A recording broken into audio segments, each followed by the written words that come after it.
Okay, y'all. Um, I'm not going to be live for a very long time, but I just want to sit here just for a second and speak about some common sense politics, some common sense stuff. We in America give almost $1 trillion of United States money, American money. We give almost $1 trillion away. We give that away. If we are giving away almost $1 trillion, then we should not have any homeless people in America. Because if we have almost $1 trillion to give away, then we should be able to pay for health care. We should be able to pay for schools. We should be able to pay for homeless. If we are giving away almost $1 trillion, we have given away over $1 trillion. But if we are giving that away, then nobody can explain to me on why we have homeless, why we have people that don't have Medicare or Medicaid, why our elderly people are working at McDonald's. Nobody can explain this to me. If we are giving away $1 trillion, like that chart in the thumbnail, the chart that I have in my thumbnail, it doesn't even show the whole amount. I couldn't even fit the whole amount in there. I just wanted you guys to see that chart. If you look at that thumbnail, you see there's in the hundreds of billions of dollars that we just give away. We give this away, y'all. Hundreds of billions in that chart. So we have given trillion. We are in debt. Do you guys even realize what the debt is? First off, it's the dumbest thing in the world. It's the absolute dumbest thing in the world. People can't even explain our national debt. Can't even explain it. Our money is supposed to be based on gold. Fort Knox. That's what our money is supposed to be based on. The dollar is supposed to be backed by gold.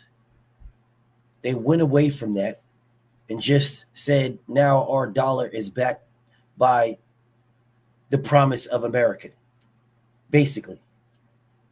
So there's nothing backing our dollar whatsoever. It's just the promise of it, the hope and dreams of America. So the hope, dreams, and promise. And that's why our dollar is so this and so that. But that's why our dollar could slide. That's why it could be worth so much and then worth so little. Because it's not backed by anything. Nothing. We just sit here and just say, oh, look at us, we're so great. And then everybody fucking says, oh, well, yeah, you guys are great. And then they say, oh, man, well, your stuff must cost a lot. So it's like, yeah, it costs a lot. And then our dumbasses say, yes, cost a lot. So, that's why it's good. So then we sit around this motherfucker. We sit around here thinking that if we pay the most, then the shit that we're paying for, because we're paying so much money, it's got to be a good product. And then the people around the world realize that America is the dumbest country on earth that's willing to pay super amounts of money for stuff, because if they pay a lot for it, then that means it's got to be good quality because they're paying a lot for it. So all we're going to do is just charge them a lot. We'll just charge you a lot.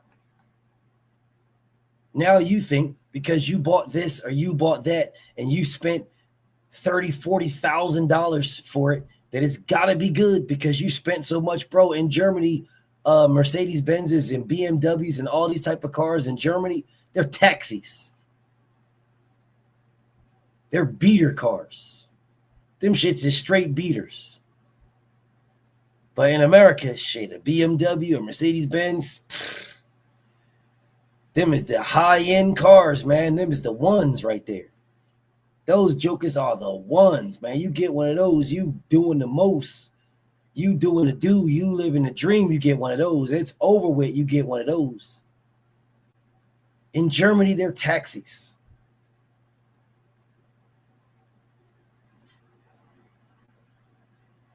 Those are beater cars. Our boys used to be like, yo, man, got to Germany, went and bought me a BMW for like $3,000 and just beat it into the ground. And then when I left Germany, I sold it for $2,000. Bought it for 3 racks, stayed there for 4 years, put like 100-something thousand miles on it in 4 years and sold it for $2,000. And some other guy, some other soldier, airman, whatever, got to Germany and bought that beater for $2,000 because they're beaters. They're not bad cars. They're just beaters in Germany. We value these damn things. And the crazy thing about all this is we give these guys billions and billions of dollars for free. And they just buy back the stuff from us with the billions that we give them. Nobody can even explain to me why we give billions and billions of dollars to people around the country, around the world. Nobody can explain this to us at all. Can't explain to me. Common sense politics. Just common sense. Why are we giving billions and billions of dollars of aid? Why are we doing that? What is the purpose, yo? What is the purpose of giving billions and billions of dollars to other countries around the world? What is the purpose? Nobody can explain this to me at all. You can't explain to me why we're giving almost $500 billion just to Israel. No one can explain this to me. But then you'll sit around here and tell me we can't pay reparations because, if you pay reparations, it's going to bankrupt America to pay reparations. Do you guys realize that America still pays Jewish people for the Holocaust? Do you guys realize this? That America still pays Jewish people for the Holocaust. Bro, we didn't commit the atrocities of the Holocaust. Why the fuck do we pay Jewish people for the Holocaust? We, as Americans, some of our taxes still pay Jewish people reparations for the Holocaust. So does France, and so does Germany. France pays Jewish people, Germany pays Jewish people, and Americans pay Jewish people reparations for the Holocaust. Did you guys know that? Did y'all know that we, as Americans, still pay reparations to Jewish people for the Holocaust? Did y'all know that? If you didn't, we do. So does Germany, and so does France. Today, we still pay reparations. Can someone please tell me why we pay Jewish people reparations for the Holocaust? What the fuck did we do for us to have to pay in our taxes Jewish people reparations for the Holocaust? Why? What are we paying for? Can anybody tell me? Does anybody know? Well, don't worry about trying to figure it out. I was trying to figure it out my damn self on why we pay anything to Jewish people for reparations. I was trying to figure that out. Couldn't figure it out. Did my research looking around what the hell we did. Couldn't figure it out. Couldn't figure it out at all. Can anybody explain to me why the West didn't just cut out a piece of Germany and give it to the Jews? Why did they move them from Germany and give them the Israel land? Can anybody tell me why they did that? Nobody can explain that either. Nobody can explain to me why there's Yugoslav, Hagoslav, Ukraine, all these other countries that were chiseled and chipped out of Germany, and they made all these countries. Why they couldn't have made one right there for Germany? I mean, for the Jews. Why they could have did that? Why did they ship, bus, plane, thousands and thousands and thousands of Jews and brought them and gave them Palestine? Can anybody tell me that? What was the purpose of taking thousands and thousands, tens and hundreds of thousands of Jews from Germany, taking them from there and bringing them and giving them to, and just giving them the land from Palestine, just taking shit from Palestine and just giving it to them? Can anybody explain that? It isn't like the Palestinians weren't letting Jews come back to Jerusalem and pray whenever they wanted to. Nobody stopped them. You do realize this, right? At any time the Jewish people wanted to go back to Jerusalem and pray and live if they wanted to, nobody never stopped them. Do you guys realize that nobody never stopped the Jewish people from going to Jerusalem, from going back to Palestine and praying and even having houses there? No one ever stopped them. You guys do realize this, right? Nobody never stopped them. No one. The Jewish people was able to go back to Palestine or Jerusalem and pray and live if they wanted to. They just lived under the Palestinian government, which had no problem with them living there. They had no problem whatsoever.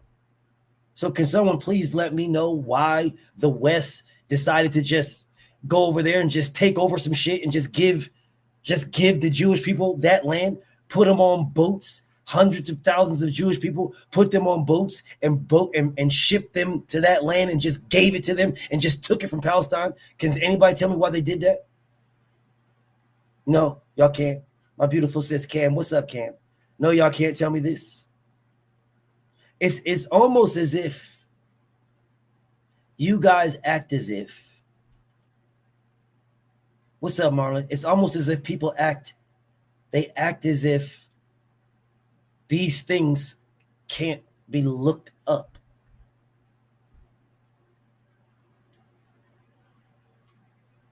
They act as if nobody is like, bro, if we're asking these questions, we're asking these questions for a reason. This is not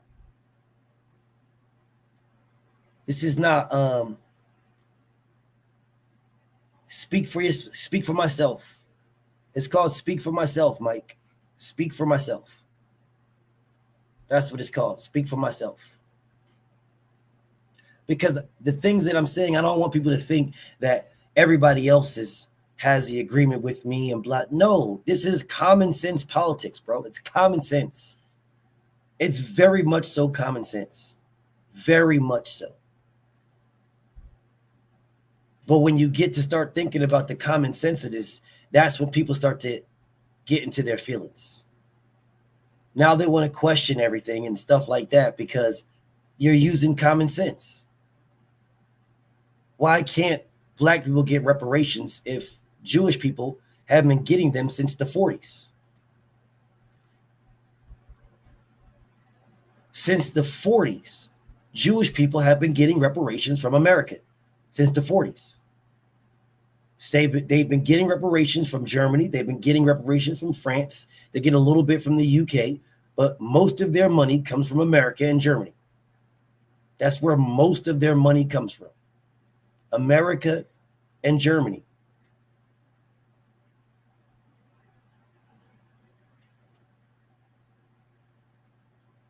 These are facts. That's for all Jewish people. All you have to do is be a descendant of the Holocaust. If you are a descendant of the Holocaust, you get a stipend. You get reparations. They don't even put a damn timeline on when that's supposed to end. They just pay you. Why? Why do we pay Jewish people for the Holocaust? Why?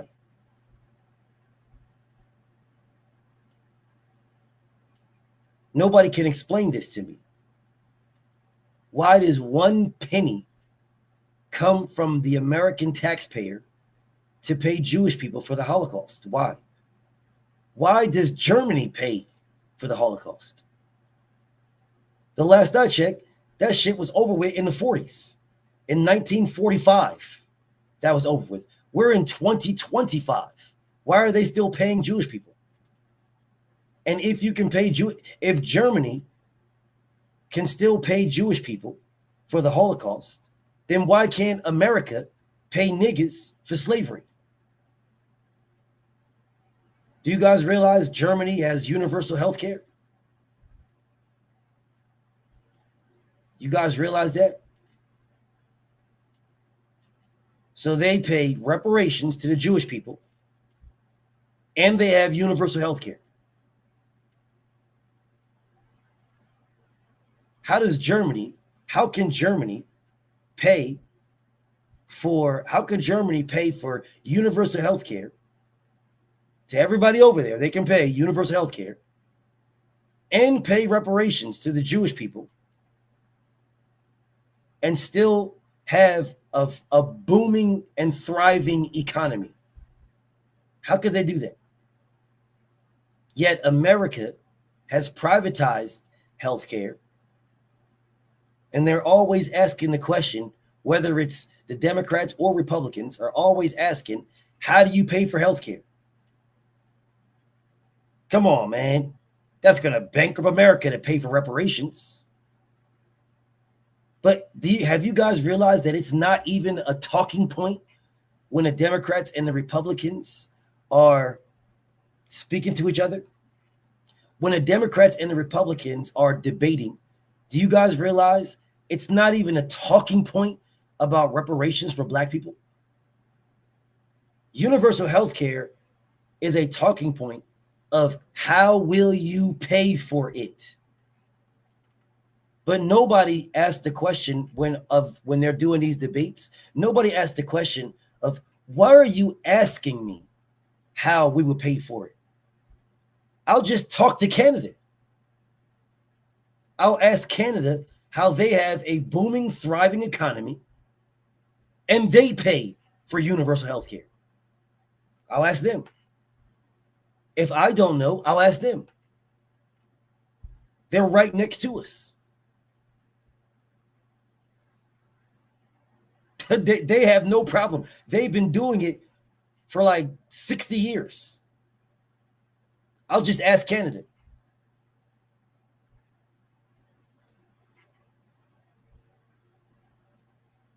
Do you guys know how Canada pays for healthcare, bro? Their taxes. The taxes that they tax their citizens, healthcare is paid in their taxes. It's not that we can't pay for it, y'all, because we can. We absolutely can pay for universal healthcare. 100%. 100%. We can pay for it. The reason why we don't pay for it is because all of those trillions of dollars in taxes that we collect every single year, we spend it on the wrong shit. That's why. We spend it on the wrong shit. And because we spend it on the wrong shit, that's why everybody's talking about how are we going to pay for it? Because we spend it on the wrong shit. We have fleets and fleets and fleets of airplanes that still work. They're still good.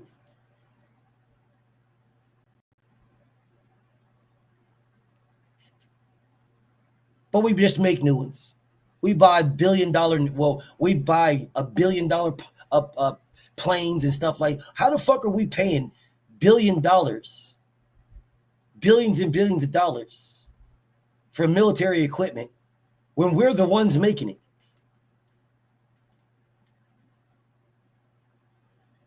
Nobody asked these questions. America has its own iron. We have our own. We make our own plastics. We make all of our own shit right here in America. Yet we pay billions of dollars for military planes. Why? Do you guys realize that we buy iron from like Russia and China and shit like that? We buy stuff from them when we have it here. We buy it from them and more expensive than we sell it to them. Why do we even there's a lot of these things that people just don't ask the questions about. Why are we buying oil from Saudi Arabia? Why?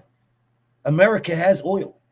We have oil right here in Texas. We have large amounts of oil in Alaska. We have a whole pipeline in Alaska. Why are we buying oil from other countries?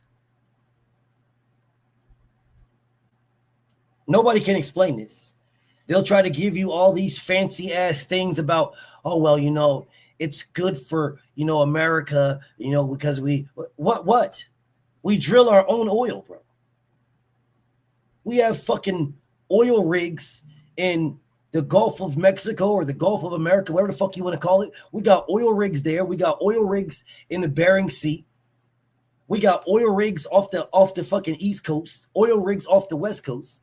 We drill fucking hundreds of thousands and millions of barrels of oil every year. We drill our own oil. We have oil right here in Texas. We have a whole pipeline that they have a whole fucking brigade of soldiers that protects in Alaska.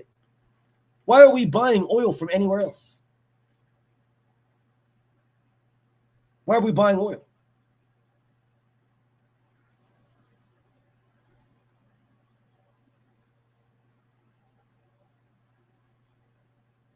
We drill our oil, we refine our oil, and then we sell our oil. While buying oil, while being oil dependent from another country.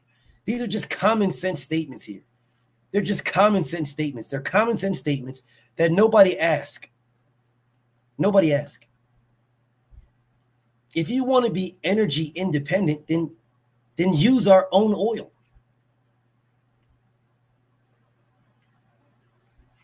Use our own oil. If you want it to be America first, well, then make it America first. Use our own shit.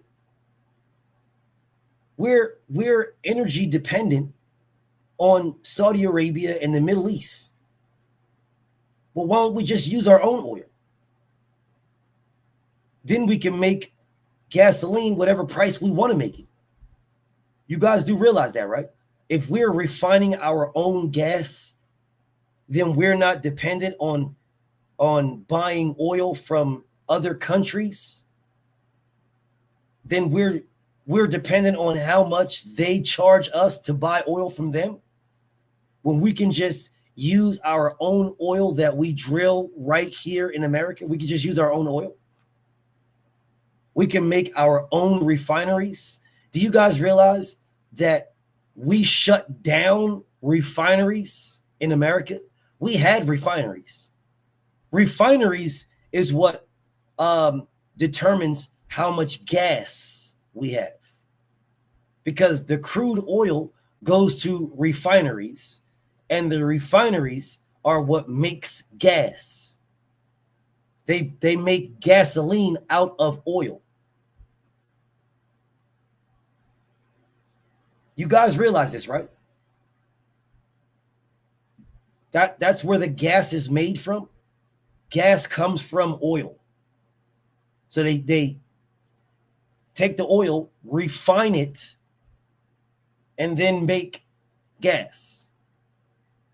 The reason why they don't refine the oil in America, we have some refineries, but not many. They shut down a lot of refineries. They shut them down because it's cheaper to refine the gas overseas. Refine it overseas. You know what I'm saying? The big corporations like Exxon and Mobil and all them motherfuckers, right?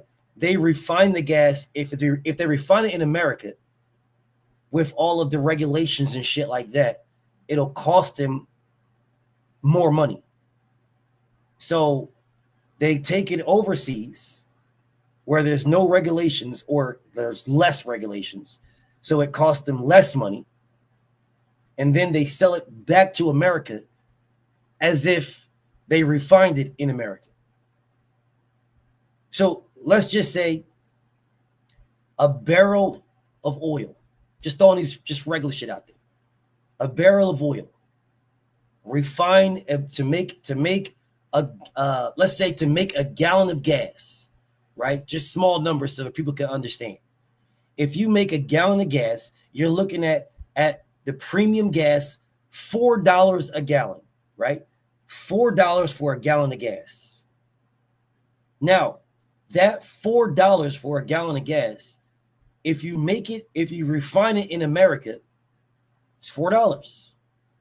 If you refine it overseas, 88 cents. But since they're paying $4 in America, they just keep it as $4. They have absolutely no reason to lower the price. You're already paying $4. You guys don't even know why we're paying for it. People don't even know why we're paying high for gas. You have no idea. They have made the system so murky, so convoluted, so gray area that you don't even know why you're paying $4 for premium gas. You have no idea. Nobody does. You have no idea, bro. Literally no idea. Oh, well, because the Saudis raised the price of gas, or there's war in the Middle East and it's unstable, so the price of oil raised up, and no.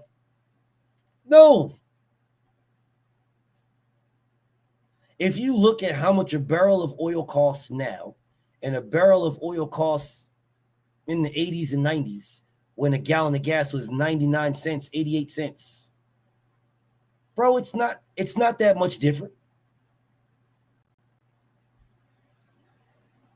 Matter of fact, I'm about to look it up for y'all guys.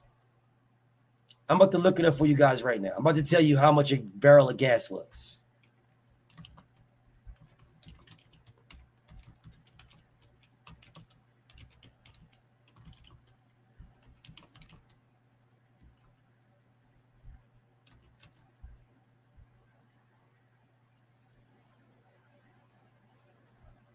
$30 roughly.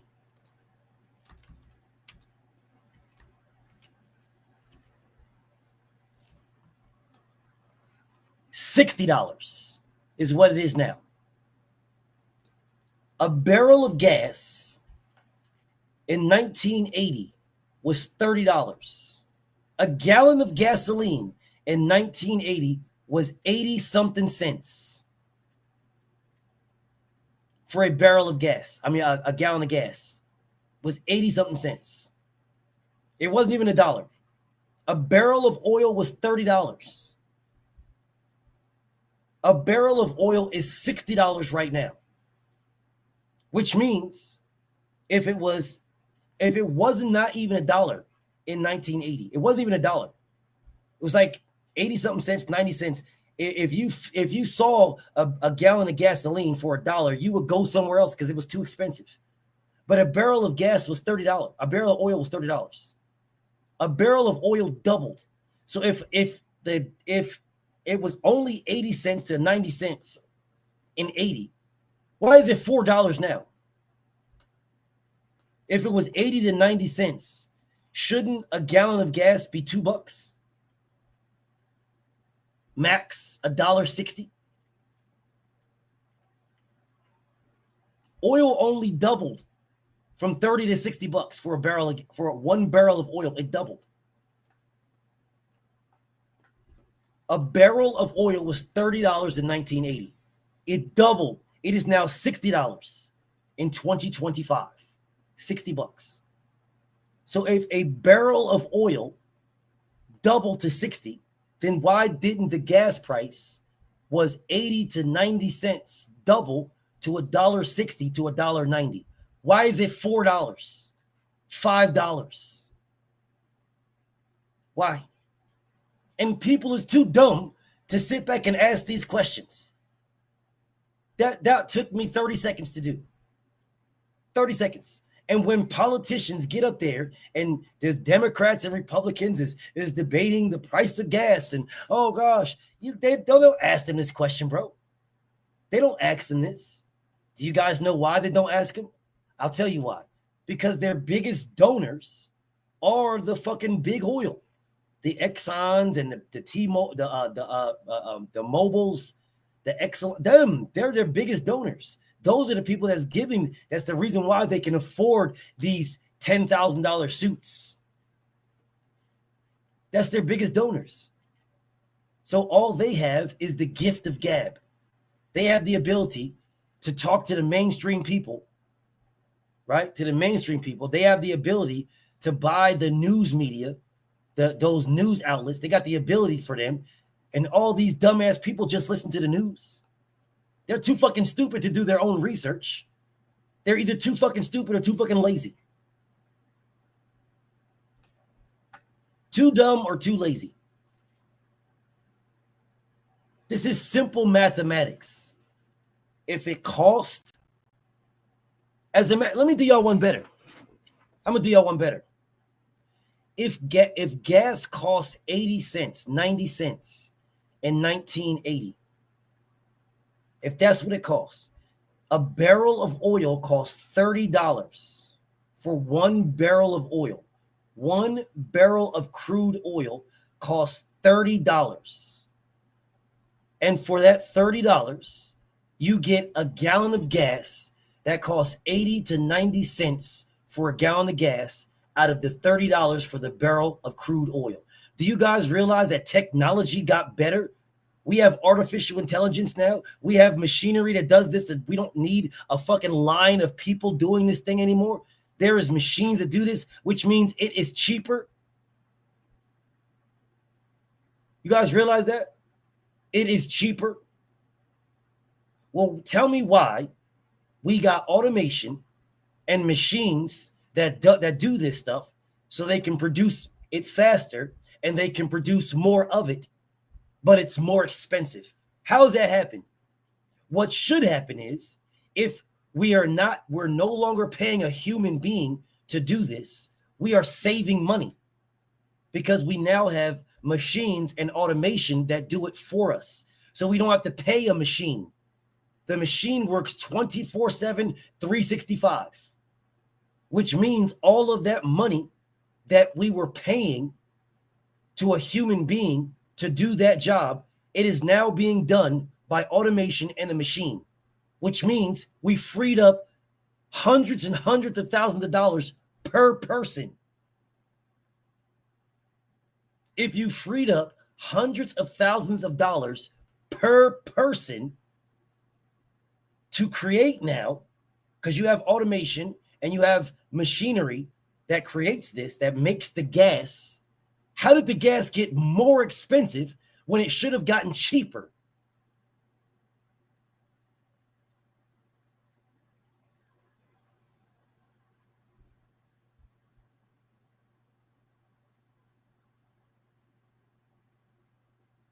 So the corporations that were legitimately paying people, they were paying people.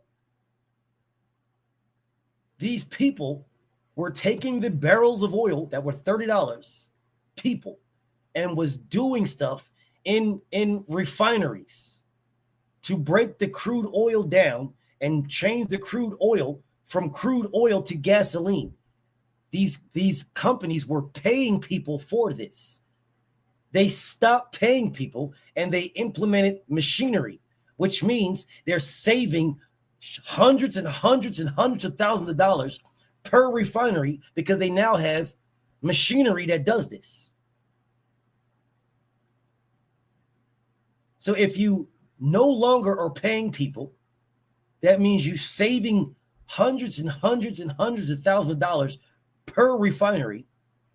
So how is gas more expensive and not cheaper?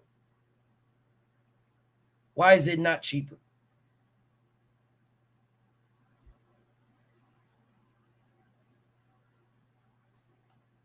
Why is it not cheaper?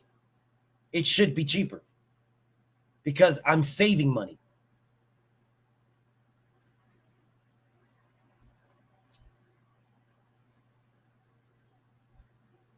Y'all don't even have these answers.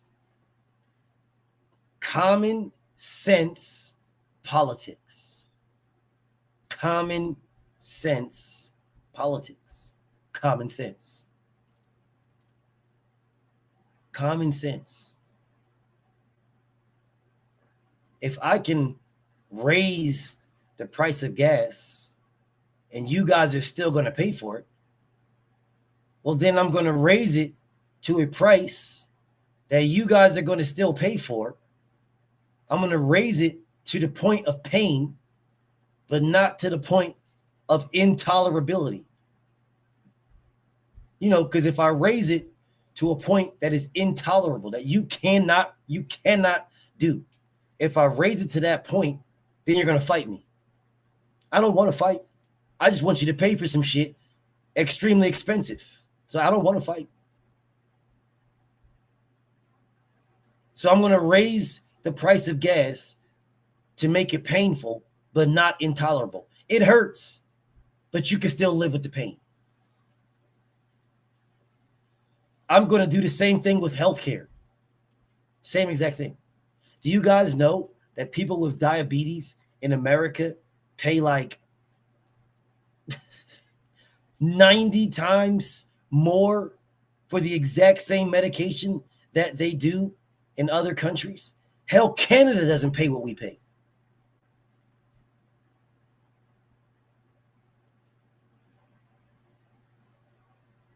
Canada does not pay what we pay.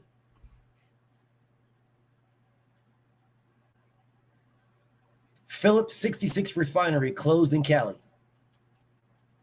Yes, they're closing their refineries because if I have to use the regulations in America, and they're closing the refineries and they're not losing a lot of money, but the regulations in America, right, make a refinery probably lose $1 million. $1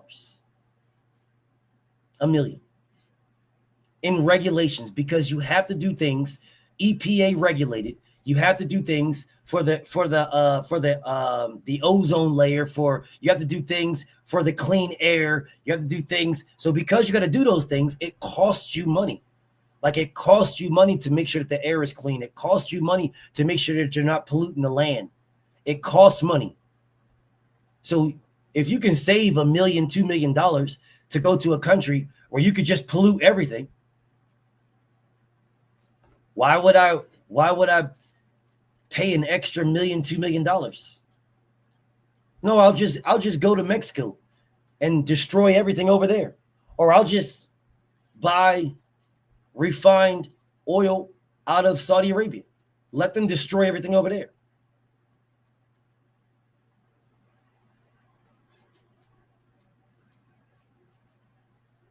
And then let them dictate the price. Refine it over there, save $1 million, and then charge us $4 for a gallon of gas. If you went over there to save money, why is gas so expensive? If you're going to charge me $4, why don't you just make the gas right here then? Won't that make it cheaper?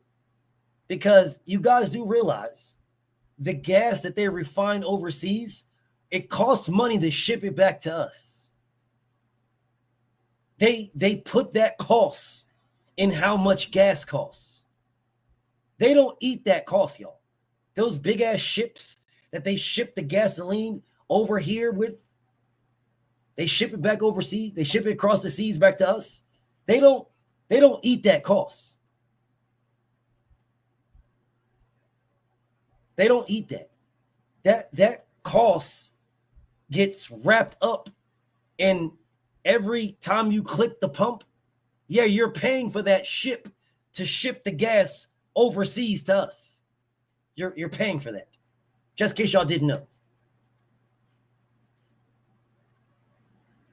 Yes, Ray. Yes, Ray.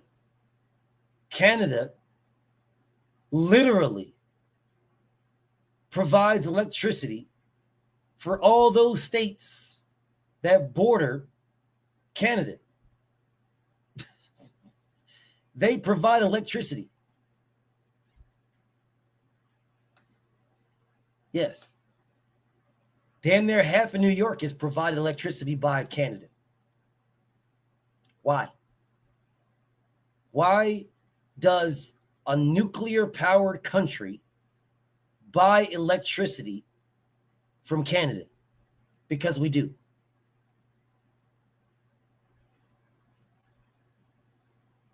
We buy electricity. We buy lumber. Bro, we buy cement. Why? Why do we, if we make all of our own resources, we make majority of them right here, we make them right here, why are we buying them from other people? Why?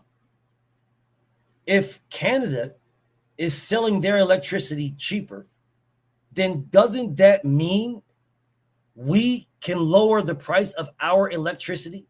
If Canada, which has universal health care for everybody, all the Canadians have universal health care, and their electricity, their energy is cheaper than ours. So how the fuck is their energy cheaper than ours? They have free health care, yet we don't have free health care, and our energy is more expensive.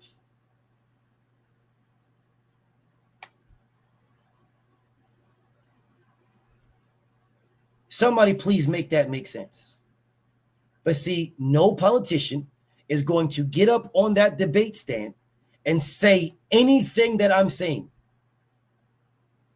because the media is bought and paid for by the same people that bought and paid for those politicians. That's why they will not say that. They will not say, bro, why do we buy electricity from Canada? Why do we import natural gas from Mexico? Why? We're one of the largest on the face of the earth. One of the largest creators, manufacturers of natural gas on the face of the earth. Why do we import natural gas from Mexico? The only thing we should be importing is things that we cannot make ourselves. That is the only thing that we should be importing. If we cannot make it ourselves, then we should be importing it. That's it. If we can make it ourselves, why are we importing it? Do you guys realize, as a nuclear-powered country, we can make electricity prices whatever price we want? You guys realize that? As a nuclear-powered country, we set the price of our electricity. We set our price.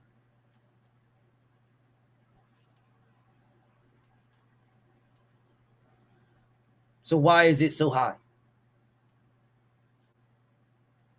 We're not importing anything to make nuclear power.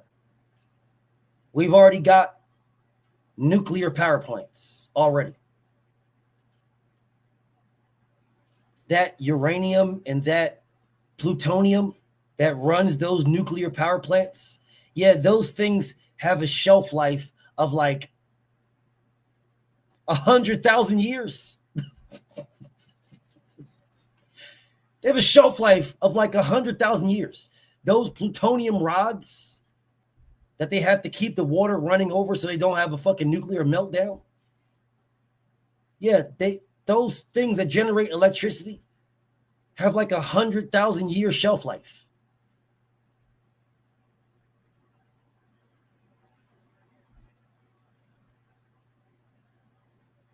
How is energy so expensive?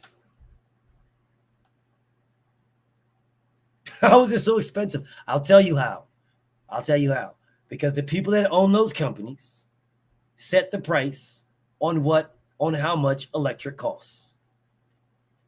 That's why they're so expensive. Do you realize that the tolls we pay when you're driving on a road that has a toll, the toll is set in place to pay for the road, right?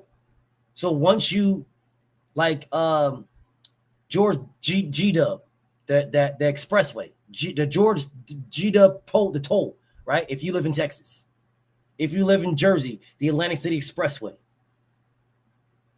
like they put a toll on those places, right? Because they paid people to make the road. This is how tolls work. You're not supposed to have a toll at all. Your tax dollars are supposed to pay for the roads, your tax dollars. But what they did is your tax dollars paid for the road, your tax dollars did. Then they put a toll on the road so that the toll is supposed to recoup all the funds that the road costs to make.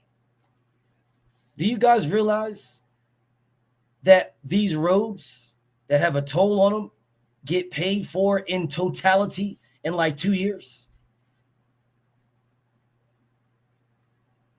That's a true story. In like 2 years, those roads get paid for in totality.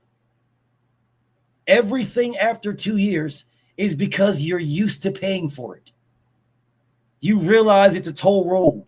So they're not going to stop the tolls. No, you just keep paying the tolls forever.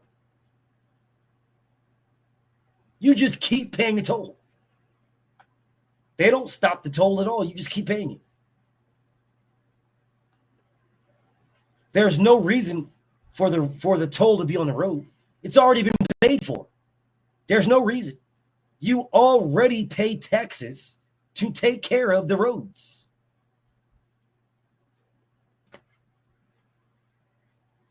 These are facts. But no politician is going to tell you this. No politician.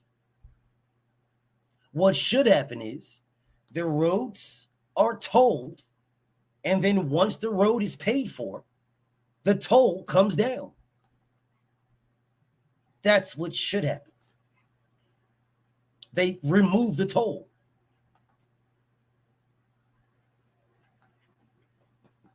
Remove the toll. Once you remove the toll, the road is now, it's already paid for. It falls back into any other road. Any other road. All roads in a state are paid for by the state. The taxes from the state taxes pay for the roads. The state taxes.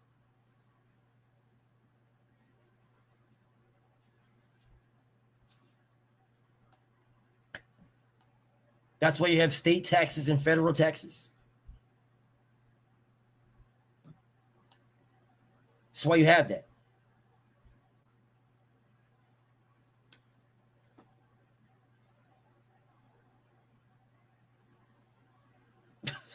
That's why you have that, dog.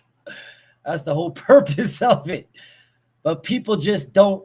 We're frogs in a pot of water, and they just keep turning the heat up ever so slowly, and we don't ask any questions. That's why there is no such thing as a Boston Tea Party like there was before. Yeah, all them Texas, bro. Do you realize we went to war? We went to war over Texas, British taxes. That's why America is America over British taxes on tea.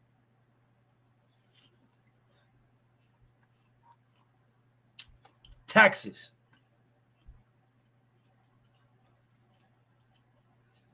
But yet here we are in being taxed more than we've ever been taxed in the history of mankind. And yet we're just fine with it.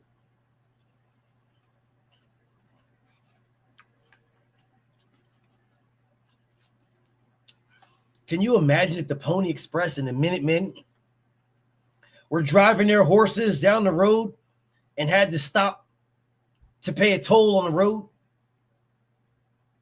before they can get through? Hold on a second. Got to pay your 3 shillings. Drop your 3 shillings in this bucket and then go ahead and gallop on.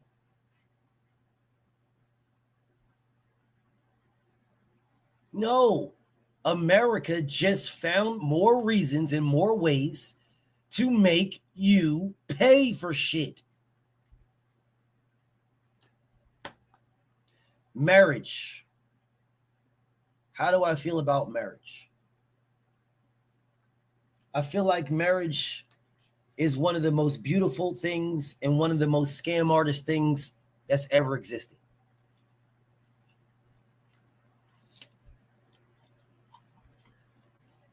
Marriage is a beautiful scam.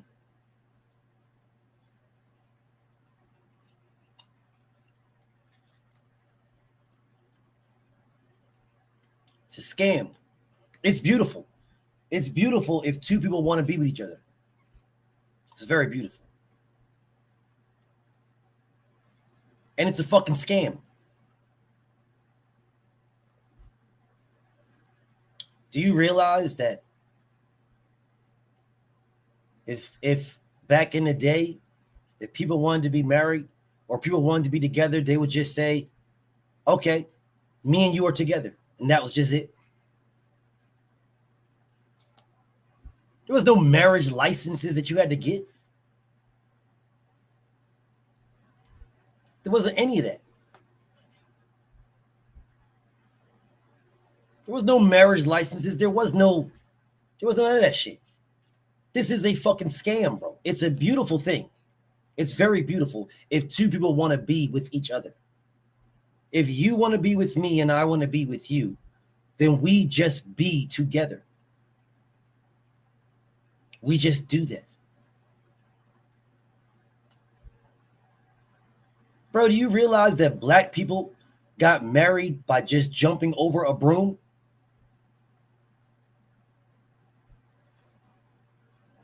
That was it.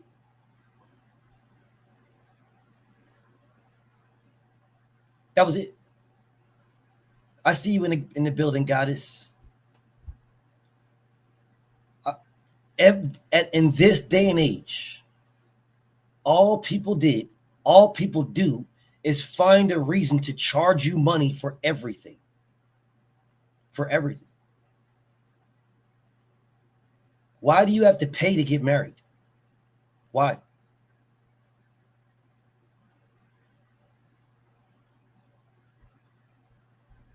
Why? Why do I have to pay the government to marry someone who I care about? Why is the government in my business?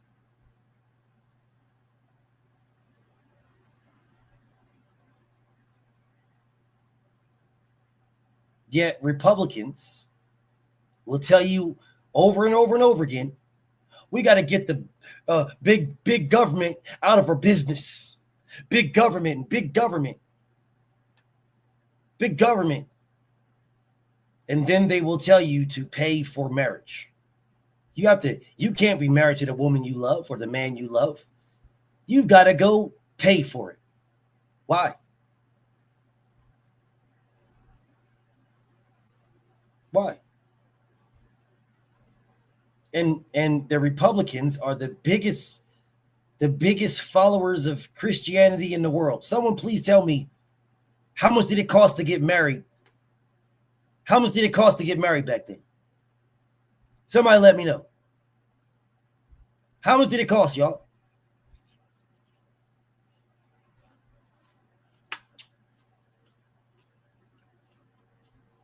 When Jesus' mother married old boy, how many shillings was marriage? I'm just asking. I'm just asking. Just asking, y'all. Just asking. Does anybody want to answer this question? So if it didn't cost them a damn thing to get married, why does it cost us anything?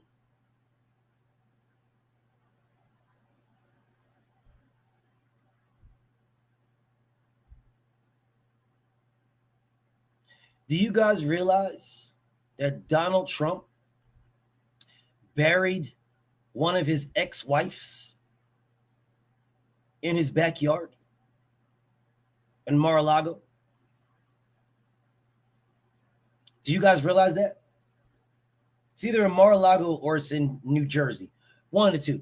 But do you guys realize that one of Donald Trump's ex-wives is buried in his backyard?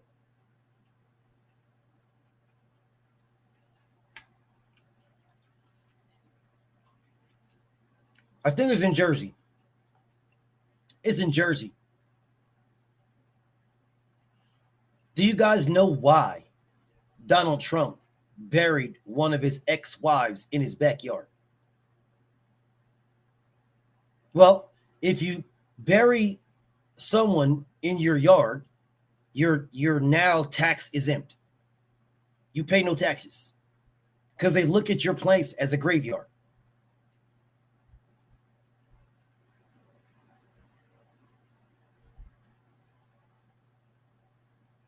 It's one of his places. One of his places. If you have somebody buried in your yard, anybody, any one of y'all, you can bury anybody. If you bury somebody in your yard, you pay no taxes.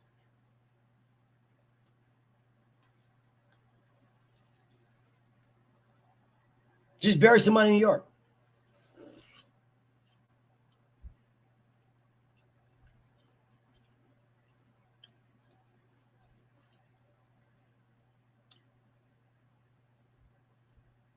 True story.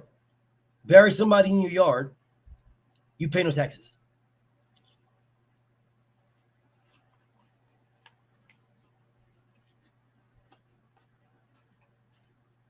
Do you realize why none of y'all will never know the tax code? You'll never know it. They'll always change the tax code. They will change the tax code over and over and over again. They change the tax code on purpose. They change the tax code on purpose because they never want you to know the tax code. Because knowledge is power. If you know the tax code, then you know how to not pay taxes. Do you guys know that you don't have to pay taxes? They say you do, but you really don't. All you got to do is know what you're doing. If you know what you're doing, you don't got to pay taxes at all.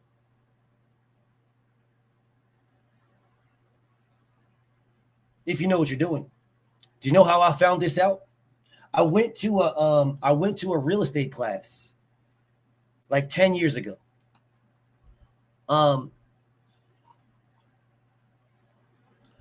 And the people that were teaching the class were Donald Trump people. True story. And they broke it down how Donald Trump doesn't pay no taxes. Do you guys remember when Donald Trump was debating Hillary Clinton? And when he was debating Hillary Clinton and she was talking about show your taxes and how your taxes ain't this and blah, blah, blah.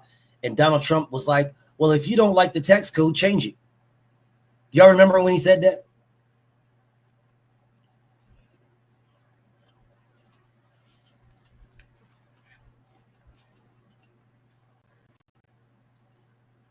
Because all of them, Democrats, Republicans, all of those rich people, they live and thrive off of that tax code. He's the president. He's been the president twice. Why he didn't change it? Why would he change it? If you're filthy rich, do you know you could just file for bankruptcy and wipe all your debt?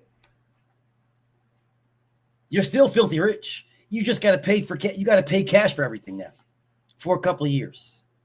Big whoopsie fucking do. You're rich. You're filthy rich. Just file bankruptcy and wipe out all your debt.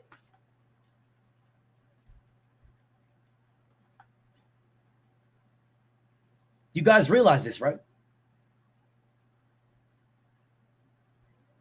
You guys do realize this, right? I know you guys do realize this. That all you got to do is just, if a motherfucker says, if you start piling up millions and millions and millions and millions of dollars in debt, you're piling all this stuff up. If you're a millionaire, just file bankruptcy. Wipe it all out. Clean slate. Start again. Start again. Just file bankruptcy. Oh, well, you know what? I'm tired of paying for this. I'm tired of paying for that. I'm tired of paying for that. I'll just file bankruptcy.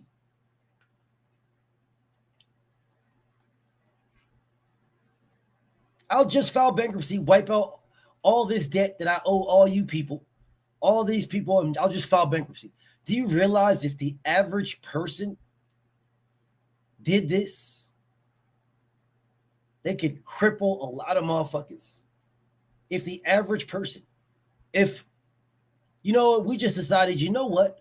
I'm not paying my student loans no more. I'm not paying anything. I'll get a job and I'll just pay everything with cash. We pay everything with cash right now as it is, for the most part. That's why they like credit cards. That's why they want you to get a credit history.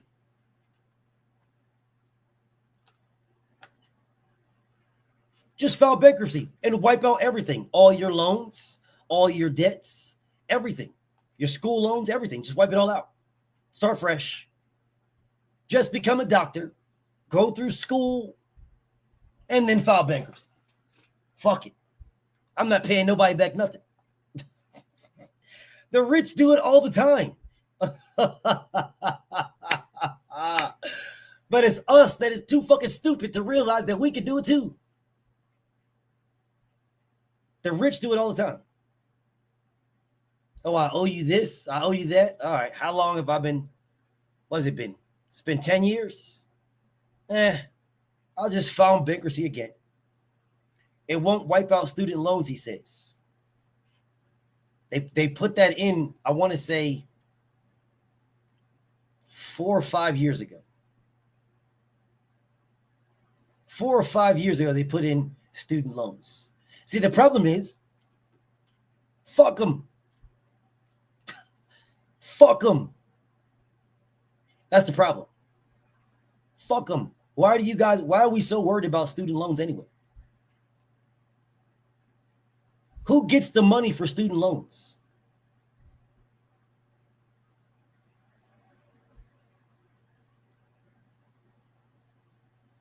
Does anybody know who gets the money? Who the fuck are you paying back? Does anybody know this? Who are you paying?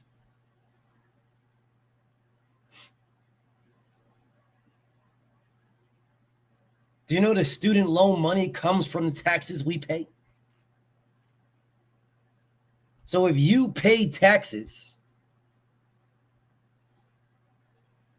to the government and then you get a student loan from the government, you do realize you're giving the government money that you already paid? A student loan is free money to the government. That's what a student loan is. You pay taxes so that your taxes take care of. Do you guys even realize what the fuck you pay taxes for? You just pay taxes to pay taxes.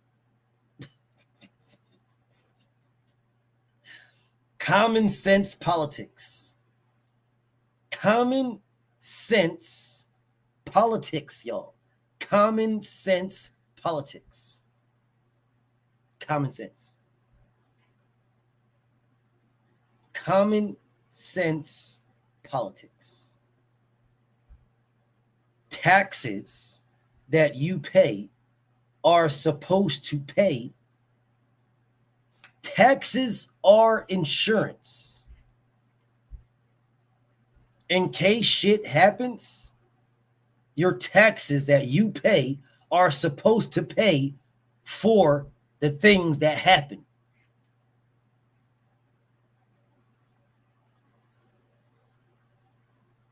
Just in case you guys are curious. Yes, goddess. Yes.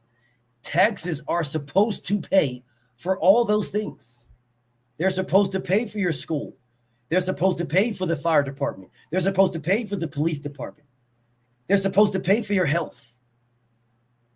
Taxes is the original insurance company. They are supposed to pay if you want to do things. Put it to you like this. There's 360 something million people in America. 360 million. You don't all pay $1. They take out hella bread out of your paychecks. Hella bread. Hella bread. Man, if you make $6,000 a month, you really make $4,000 a month.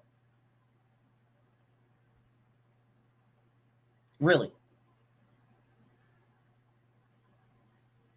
So take 360 million people and multiply it by that. Multiply it by that. Why do you think rich people are upset when people say, we need you guys to pay more? Why do you think they're mad? Do you think they're mad for nothing? Rich people want to get the same taxes that poor people get. They want everybody to get the same tax. If the Fed takes $10 from a broke person, they want the Fed to take $10 from a rich person. That's what they want. They want the tax. Well, this rich guy, you get $10 taken from you. This poor guy, you get $10. But that's not how it works. The poor guy gets $10. The rich guy gets $2. The rich guy likes that tax code because they know the tax code. They know how to manipulate it. They know how to work it because they're rich. And the people that run the tax code the rich people donate to them. So those people that run it tell them how to get around it because they're rich. Your back I scratch your back, you scratch my back. I'm rich. I want to stay rich. You tell me how to stay rich by paying less taxes. I donate to you. You keep telling me when the tax code updates, you tell me, hey, you do this now and do that now because we updated the tax code, and you say thank you. Now me and you are buddies. You're keeping me rich. So I donate to you, to your campaign, to keep you in power. I want to keep you in power so you keep me rich. I'm not telling these people, these broke ass niggas, I'm not telling y'all. Why would I tell you? Somebody got to pay this shit. Why would I tell you? Why would I tell you? You're not doing nothing for me. The beautiful Queen Chiquila, I see you, beautiful queen. Why would I tell you how to pay $2? That's $8 gone now. What I will do is I'll charge you $5,000 to go to a class, and in that class, I'll beat around the fucking bush and tell you a whole bunch of shit that you don't even need to know. And then if you figure out how to only pay $2, congratulations. But you just paid me $5,000 for a 10-week class or a 12-week class. You paid me $5,000 when a motherfucker could have just told you. Do you guys realize why these motherfuckers don't never tell y'all the secrets to shit? These Wall Street motherfuckers, they don't never tell y'all shit. They just run around this motherfucker just making millions of dollars on Wall Street, billions of dollars, but don't never tell y'all shit. They don't tell y'all a bitch ass thing. Why?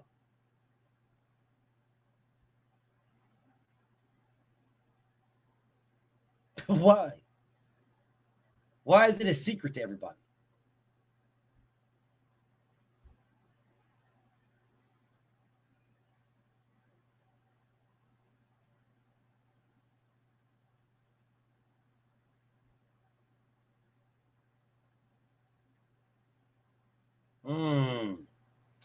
Do you realize what other countries do?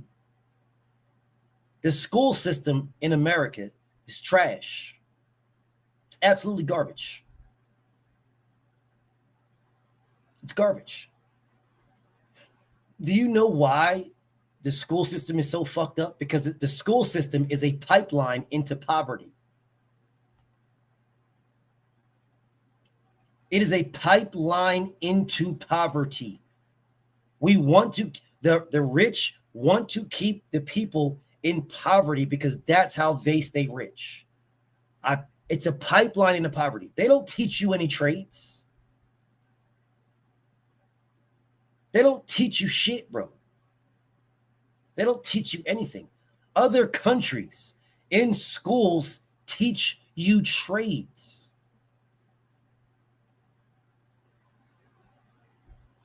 They teach you trades. At a very young age, they look and they show you guys, they allow the kids to do certain things to see what they like. Do you like agriculture? Oh, you like agriculture? You like planting? You like trees and okay, then we're gonna put you in this type. We're gonna guide you for this, groom you for that. Do you like this? You like that? Okay, we're gonna guide you and groom you for that. You guys do realize that's what they do in other countries. You guys realize that, right? You guys realize it's only America that you have kindergarten all the way to fucking middle school, and then middle school to high school, and then they just leave you to flap in the wind at that point. Get a job. McDonald's is always hiring. You guys do realize that we're the only ones that do that? Yes, they took trades out of school a long time ago. A long time ago. Do you know what else politicians took out of school? Sex education. Republicans did that.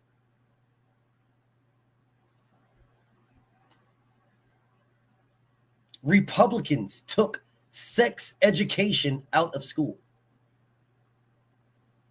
And then we'll tell you,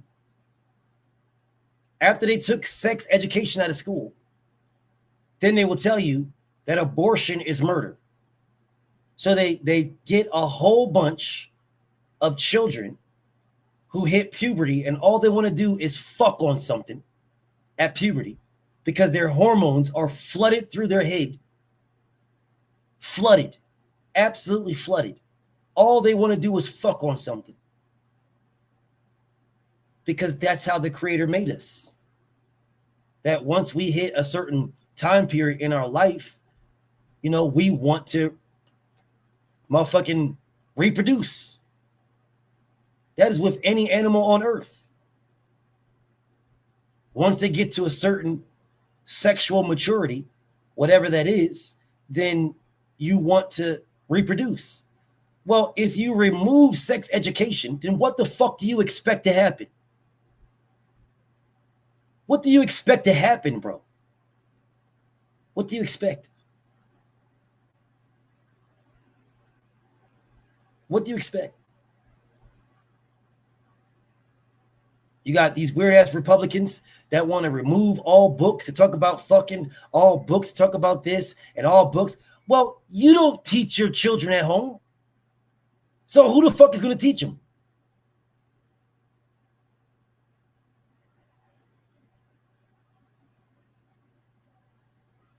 If you don't teach your kids at home, who's going to teach them? You damn sure ain't.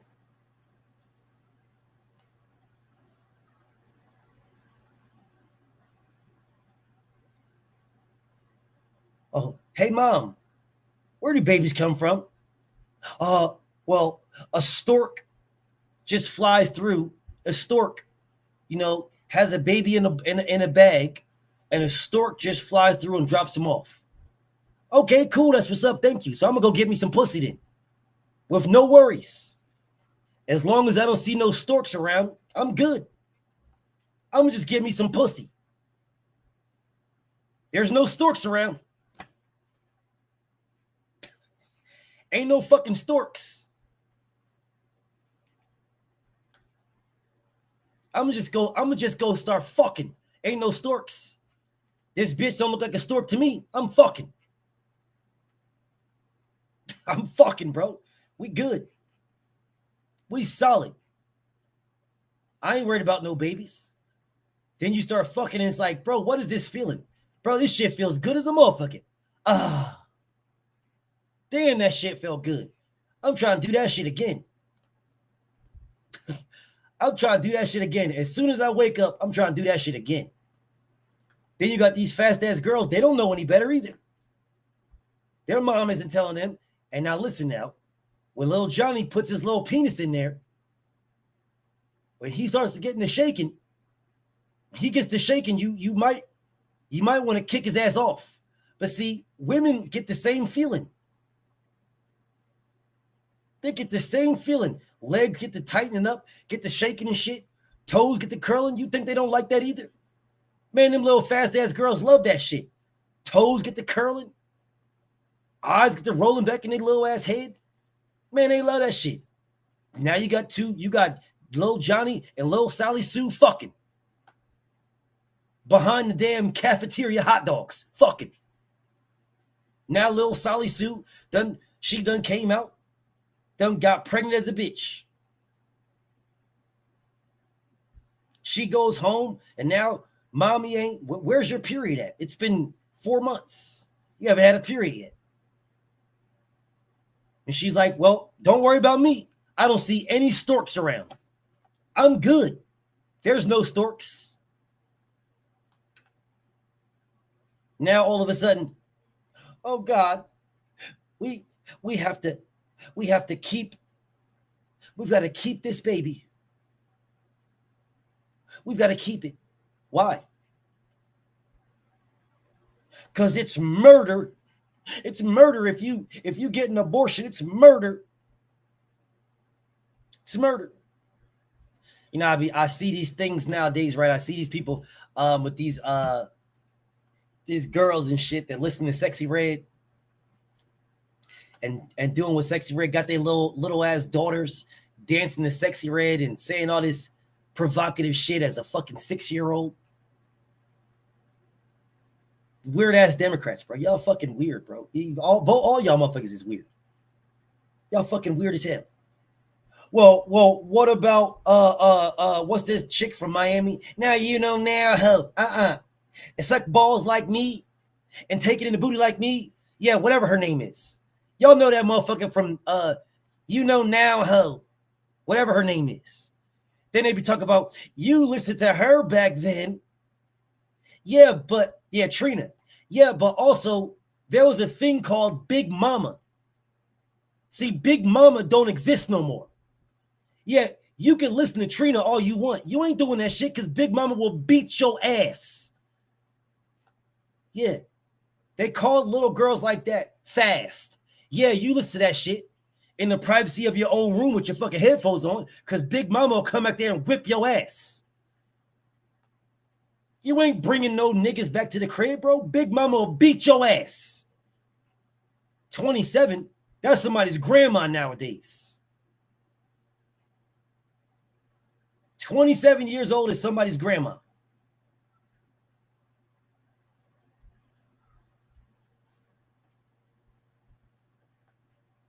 A 27-year-old great grandma right now. That is a great grandma. She listens to the same shit y'all listen to. Y'all go shop at the same places. Both of y'all go into these motherfucking twerk places, buying the skimpiest shit. Talk about, bitch, we going out tonight. That is somebody's great grandma at 27 years old. Democrats and Republicans. Both of y'all is trash. Both of y'all trash. Both of y'all trash. Coochie pink, booty hole brown. Little ass girls are singing this, bro. Little girls. Little girls, like 7 years old, 8 years old. They have no idea what's going on, but they're singing this. And you got the weird ass Democrats out this motherfucker. It's all way, freedom of speech, y'all. It's okay. It's okay. They can do that. You are ruining a mind that doesn't know any better. You're ruining a mind. Ruining.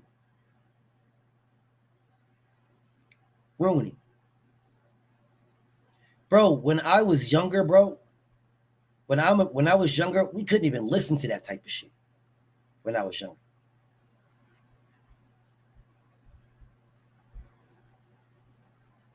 Couldn't listen to that shit, bro.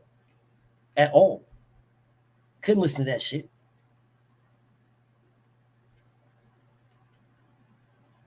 At all. None of that. There was no dressing provocative. There was none of that. You get your ass whooped. What, man? I didn't see my sister get the brakes beat off her ass.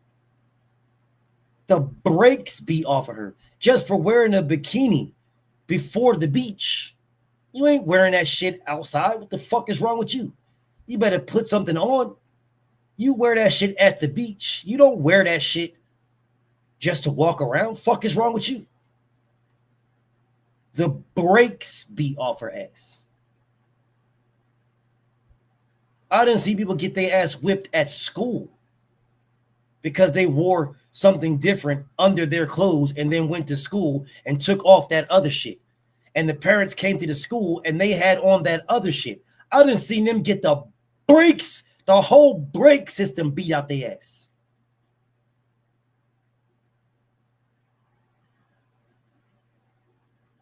They call that child abuse now. Democrats call that child abuse. Both sides are fucked up, bro. Both sides are fucked up. The Democrats are trash, and they're pussy. And the Republicans, they act tough, but most of these Republicans are homosexuals and fucking child extorters. They just act tough. They're not tough at all. They just act tough. They're not tough, bro. The Republicans just run around here just doing shit and then claim it to be tough because they're just out here just doing shit. Y'all are not tough, bro.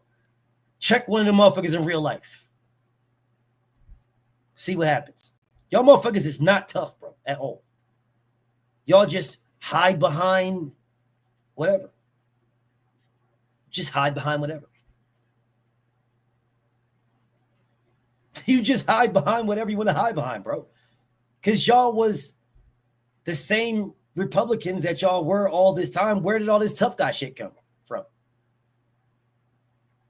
I'm wearing my MAGA hat, and I wish somebody would say something to me. Fuck you and your MAGA hat. I don't care about your MAGA hat, bro. Wear whatever you want. Nobody cares. You think y'all motherfuckers is tough because you wear a MAGA hat? You ain't tough, bro. Don't nobody care. Wear whichever you want to wear. Wear your MAGA hat made in China and then talk shit about China. But when you take that motherfucker off and look under that, that bitch says made in China. Do you know why it's made in China? Because it's cheaper to make it in China. That's why. You motherfuckers ain't tough, bro. I be seeing these motherfuckers wearing MAGA hats, walking around, chest all out. Like, what that make you Superman, nigga? Well, you Kanye West? You think you wearing a MAGA hat that makes you Superman? Yeah, I don't give a fuck about you. You was the same bitch ass nigga you was before you wore that motherfucker.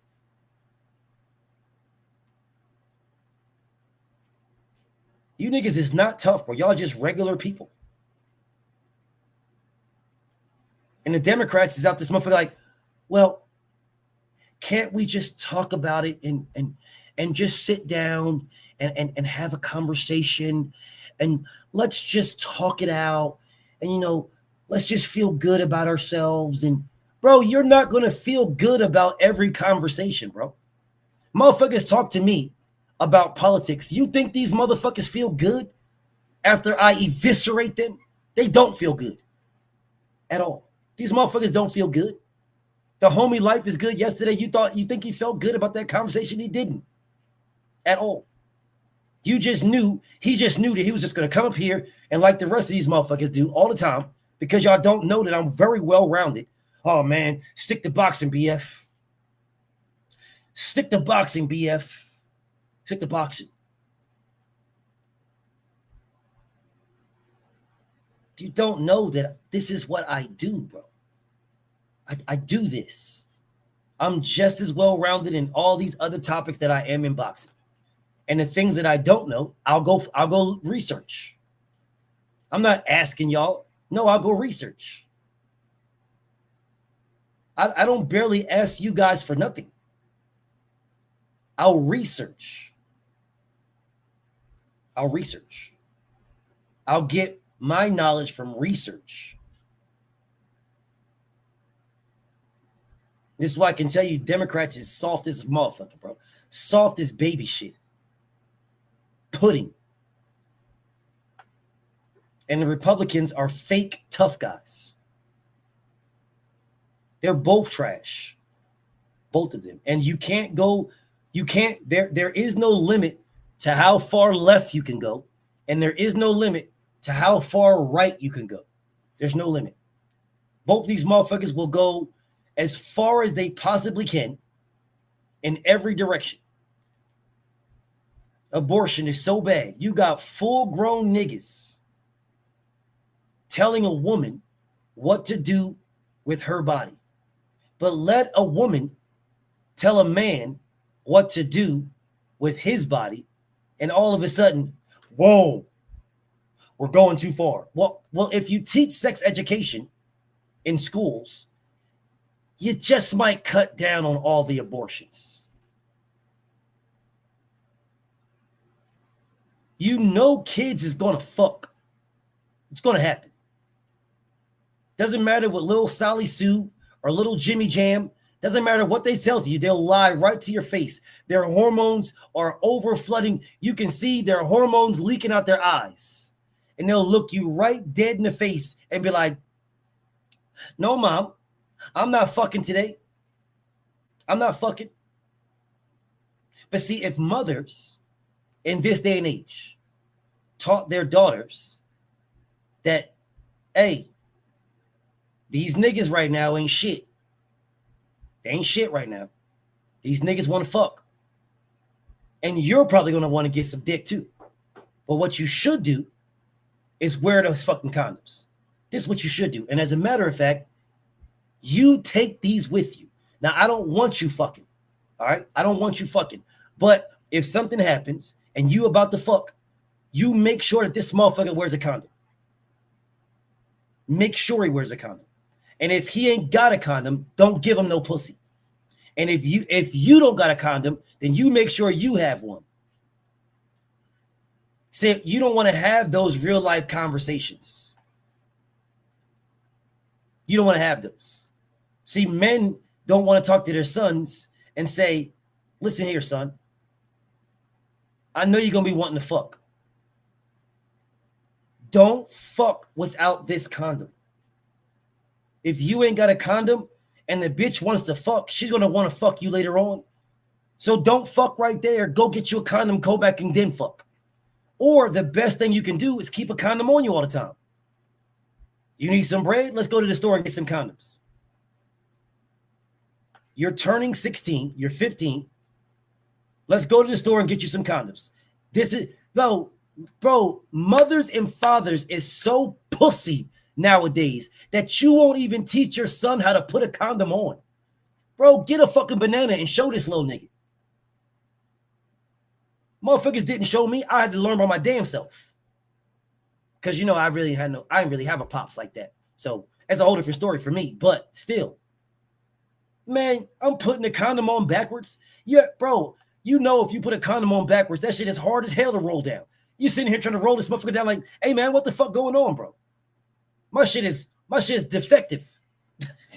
Yo, my motherfucking condom is defective, bro. This shit is defective. This shit ain't rolling. That's because I had this motherfucker on backwards. If you're trying to roll this motherfucker on backwards, the roll is different. You try to roll that motherfucker on backwards. I'm struggling like a bitch, bro. I ended up not getting no pussy. I'm trying to fuck with just with the on the tip. I'm trying to put it on the tip, trying to fuck. I'm like, look, hey man, it's the top part is covered. The top part, I'm good. I got a hat on. The top part's covered. I'm trying to get to the pussy like, bro, the top part's covered, bro. I'm in this bitch struggling. Didn't realize I had this motherfucker on upside down. If you try to put that bitch on backwards, man, you're going to be trying to kill yourself in this motherfucker, dog. You mean this motherfucker like, hey, man, what the fuck going on, bro? What is going on? Like, hey, what, man, hey, man. Ain't this bitch tearing condoms, popping these motherfuckers, trying to put them on? Yeah, because niggas ain't teaching their sons. Niggas ain't teaching their sons, bro. If niggas taught their sons, then their sons would be able to fucking enjoy life. They would be able to enjoy life, y'all. Enjoy life. Do you guys realize that until you fuck raw, the feeling of sex with a condom feels phenomenal? I know these conversations are conversations that motherfuckers don't be wanting to have, but they're true conversations. Pussy is pussy. It feels just as good with a condom on if you don't know any better. It feels just as good. Just as good. If you teach your son and you teach your daughter about safe sex, then you won't have to worry about that. If you teach them about safe sex. And teaching them about safe sex is teaching them the fear of it. Fear.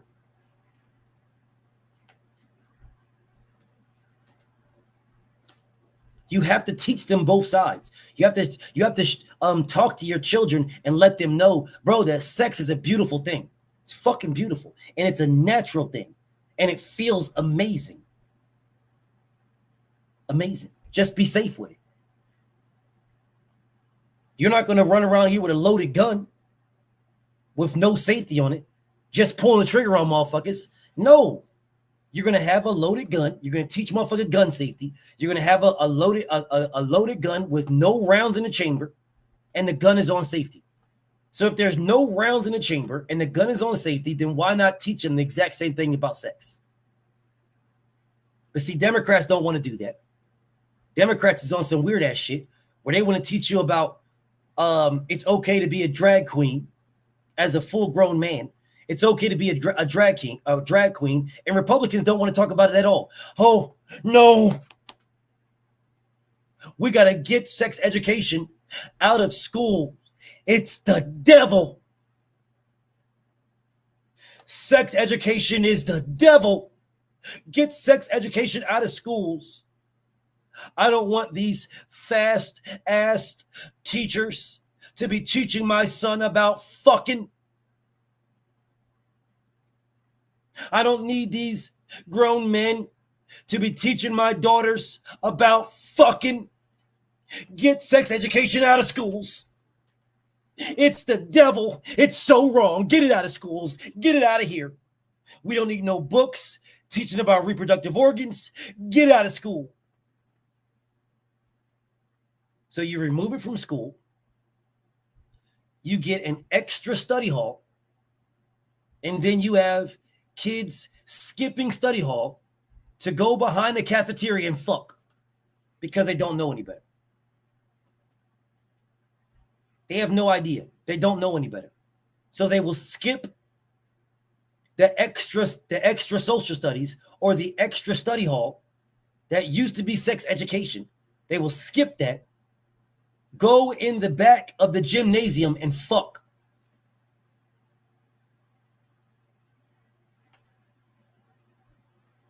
And you go back behind the gymnasium and you might see Sally Sue and Jimmy Jam back there fucking before you got there. Nowadays, you'll see Jimmy and David back there fucking before you got there. Jimmy Jam and David Donald is right behind the gymnasium fucking raw. No kind of nothing.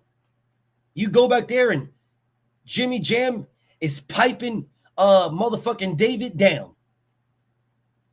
Then ruined the whole damn thing. Now you and Sally Sue can't even fuck.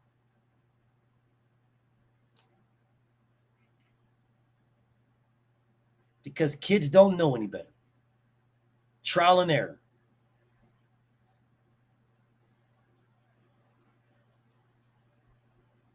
Parents are not teaching this shit at home. They're sitting here on Fox News all day long or CNN or whatever you get your fucking news, True Social, wherever you get your fucking news from. You're sitting there all day long and then talking about in my day, back in my day, while you ain't doing shit. You ain't doing a damn thing. You ain't doing anything. Sit right there on Fox News all day long, just getting your mind filled with straight bullshit. And then you'll jump on CNN or MSNBC or Truth Search Social or wherever you get your news, you'll sit right there and get your mind filled with a bunch of bullshit. And then sit there and tell your kids about in my day this and in my day that, but you won't do shit. Don't go out there and be sucking dicks all night with your fast ass. And that's the end of your conversation. And he or she will go out there and suck dicks until the cow come home. Come back, face creamy white as a motherfucker, giving you kisses. Hey, mom. Mwah. Face creamy white as a motherfucker. Sticky as a motherfucker. And then you'll cry about the Republicans or you'll cry about the Democrats. Why aren't the Democrats doing anything for my kids in school?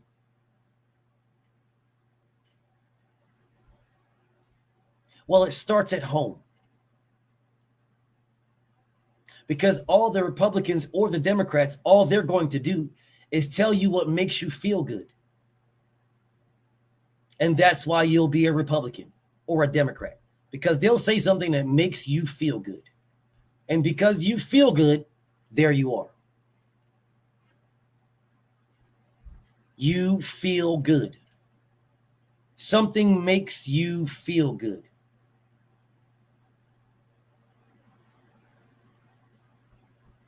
You feel good about it, y'all. You feel good that somebody on TV told you that somebody is the problem for all your issues. Someone's to blame for all your issues. This is super simple.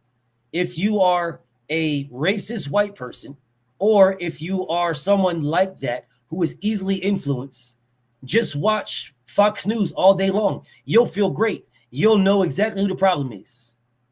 It's immigrants. Immigrants are the problem. I have no idea why black people watch Fox News at all. That tell you that immigrants are the problem. I have no idea. Fox News that'll tell you how the Democrats are so bad, and the Democrats is so this, and the Democrats is so that. They give you no solutions for absolutely nothing. But you will watch it all day because they'll point at somebody else who they tell you is the problem. They will give you no solutions. I have watched Fox News for years. In the military, that's all they played is Fox News. So you didn't have a choice. You got to go find, like in the defects, when you're eating your food in the dining facilities, they only have Fox News on the TVs. They don't play any other news networks. So you sit here listening to this shit all day long when they're telling you, listen, bro, you're in Iraq right now fighting for our freedoms. You're fighting for the freedom of America in Iraq. Iraq has no nuclear missiles. They have no weapons of mass destruction. They can't fly across the Atlantic at all. But yet, we're in Iraq fighting for freedom. Fox News changed the whole reason why we were in the Gulf War. They changed the whole reason. It started out, it was 9/11. 9/11 was why we was over there. And I remember asking all the time, like, bro, why are we going to Iraq? If they're saying Afghanistan did this, shouldn't we all be in Afghanistan? Nobody ever had an answer for me. Not one person never had an answer. Not one person. Not one. Not one person never had an answer. And I used to ask all the time, like, bro, hey, Sarge, why are we going to Iraq, bro?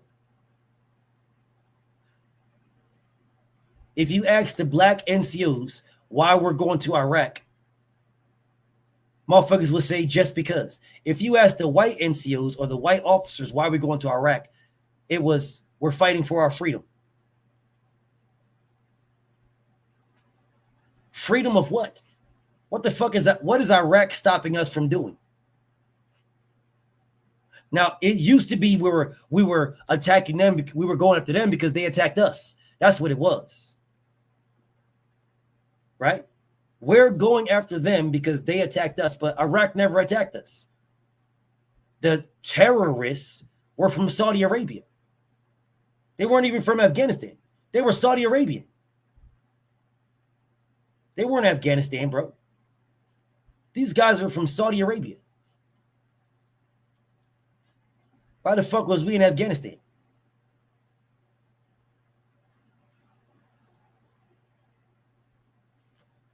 Do you guys know why we were in Afghanistan? Do you know the real reason?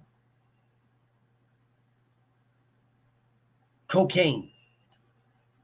Afghanistan has the largest, they sell more cocaine than South America. Afghanistan. Do you realize in Afghanistan, they never burnt the opium fields?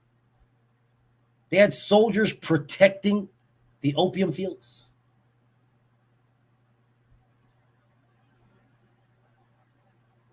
Do you guys notice? They had soldiers protecting those fields.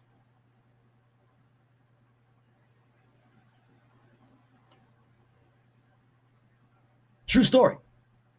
They had American soldiers protecting those fields.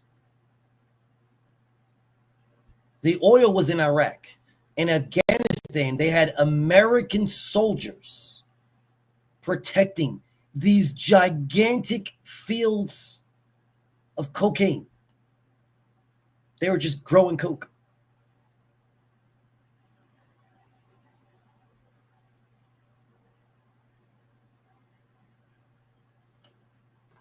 Let me help you guys out.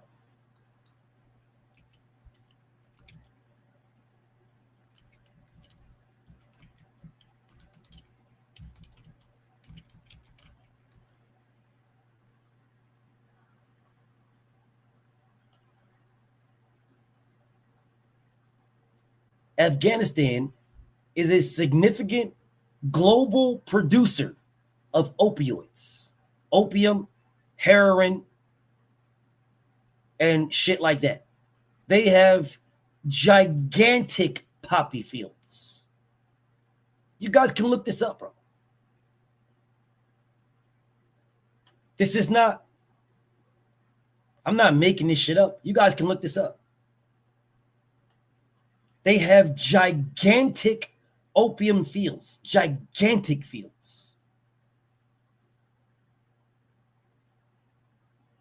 Do you know how you can go to like Idaho or some shit like that in like, and then you can just drive, and as far as you drive, there's like fields of like farm fields. There's like farm fields and shit like that. Has anybody been to Central America? Not Central America, no, like the center of the United States. The center of the United States. Like there's like cornfields forever. You'll be driving like 10, 20 miles and there's cornfields and wheat fields on both sides. You just keep driving it 10, 20, 30 miles. It's just corn. It's wheat fields. It's in the center of America. The bread basket is what they call it. The bread basket. For miles and miles and miles, as far as you can see.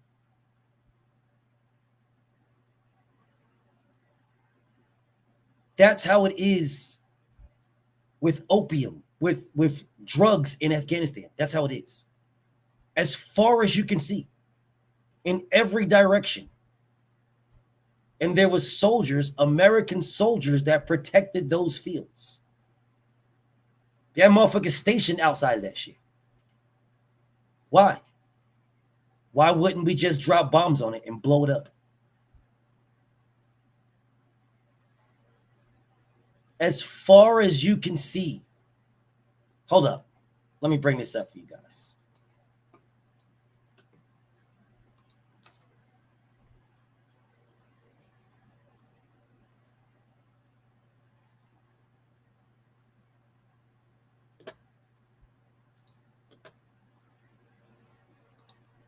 I'll just share the screen a little bit so you guys can see this.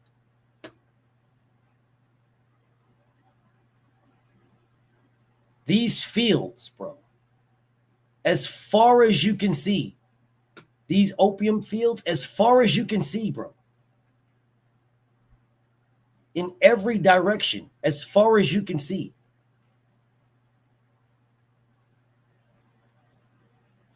As far as you can see, in every direction.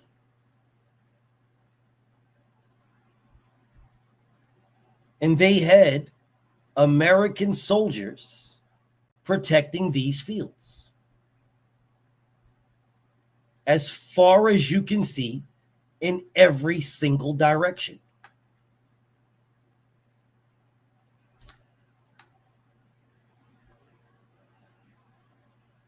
Every direction.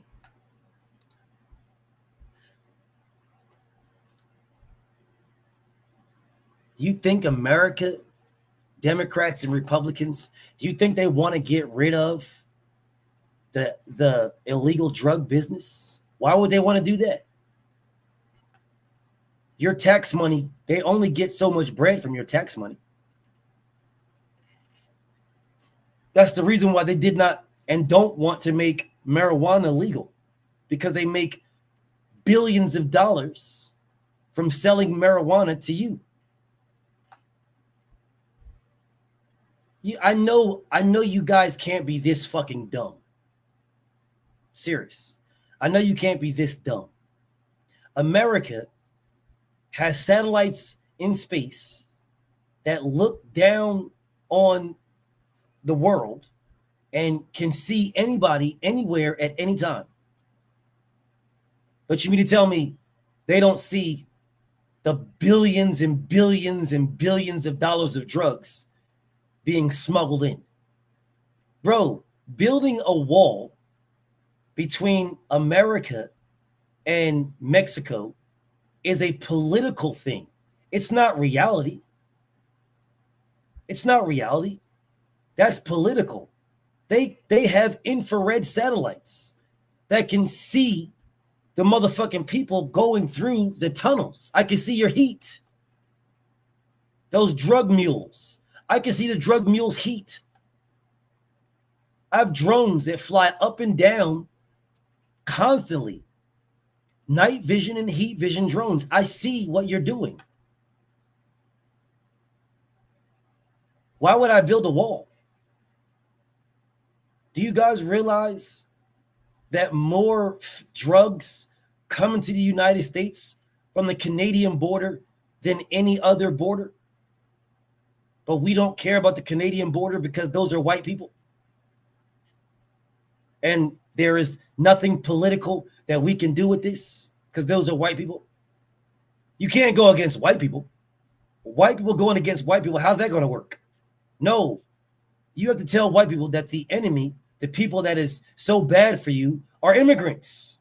That's why Life is Good was on here yesterday talking about sanctuary cities would not know what the fuck he's talking about. Immigrants, man. They don't look like you. They're brown. These people are the reasons why everything bad has happened to you. They're brown. Do you guys realize that that's what they did about black people to the Southern whites? They said the reason why everything is going bad for you is because of the black people. All they did is move it from black people to immigrants. That's all they did.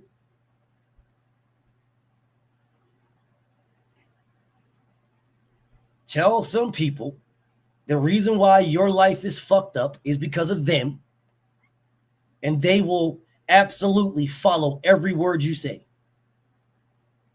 If it wasn't for them,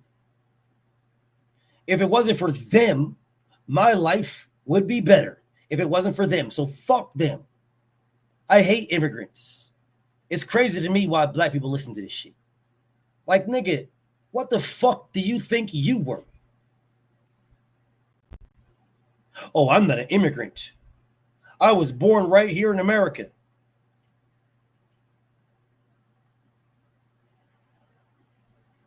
Y'all fucking delusional, bro. No, my family came over here later on.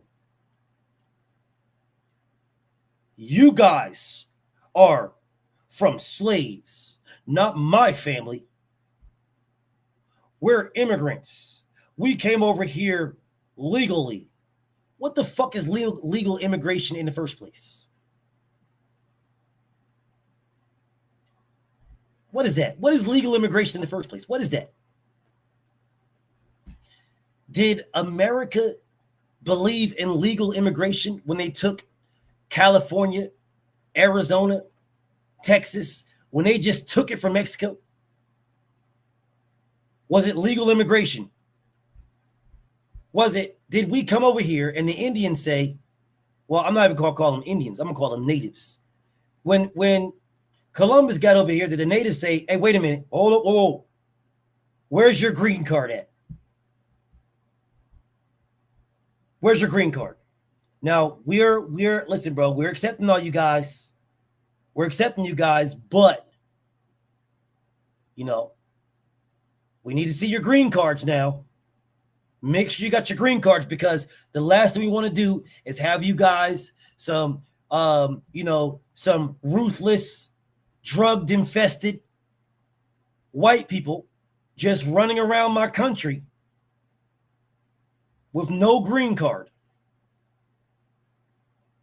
The fucking caucasity of white people talking about legal immigration. And niggas tagging along. And Mexicans tagging along. The caucasity. The fucking caucasity. Come on now. They're stealing our country. We need to take our country back from who we stole it from. We stole it fair and square. This is our country.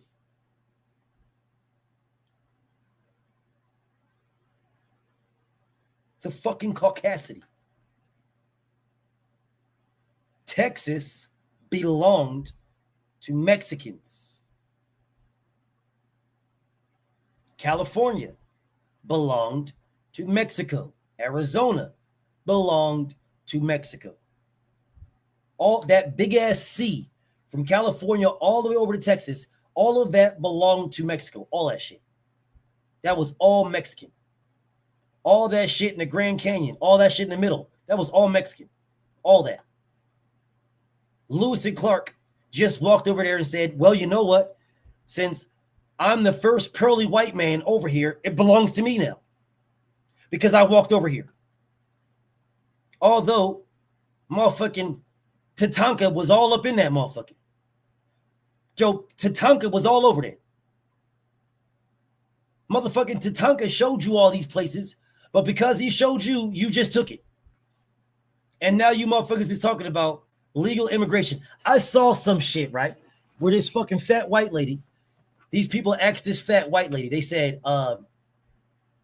if Jesus came to America, would you allow him in? Do you know what this fat white person said? This fat white lady said, if he came here legally. She was wearing a MAGA hat.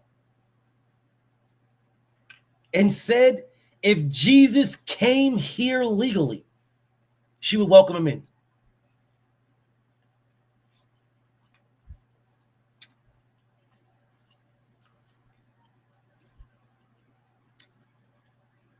I promise to God. I promise you on everything I love. She said, if Jesus came here legally,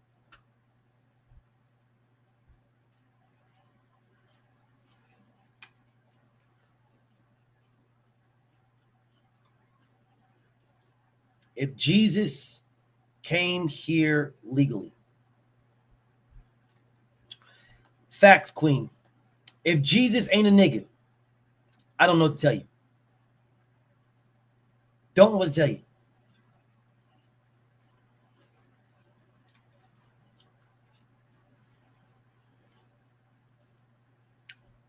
If Jesus came here legally. Let me see if I got it for y'all. Let me see if I got it for y'all. Hold up. Let me see if I got it. I think I might have saved it. Let me see if I got it. If I saved it for y'all. Because I seen that shit and I some of these things that people say amazes me, and then other things is like, not really. But some things that people say do amaze me. But others, not really. Let me see if I got it. Motherfucker said, if Jesus came here legally, we would welcome him in. If Jesus came here legally. Hold on a second. Let me see. Let me see if I got it. I as soon as I see it, I'll know. But let me see if I saved it, or it might just be one of my like posts. Motherfucker said, and the dude that asked the question was holding the Bible. The dude was holding the Bible and asked the question, would you allow Jesus in the country if he came here? I mean, would you allow Jesus in the country? And the chick said it was a white man with a cowboy hat on, and it was a white lady standing next to him that had a MAGA hat on. And she said, if he came here legally, yeah, if he came here legally, which cracks me up. Because it's like, bitch, how did you get here? Hold on a second. It's got to be in my likes. It's got to be in the likes. How did you get here?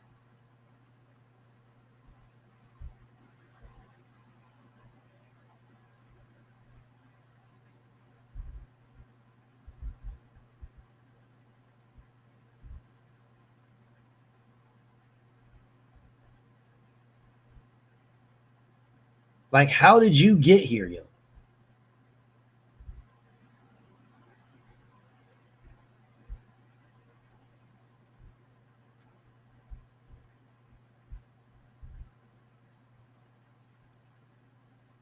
Shit be driving me. It be blowing my mind, dog. It really be blowing my mind. Really be blowing my mind. And motherfuckers actually fucking rock with this shit. They actually rock with it.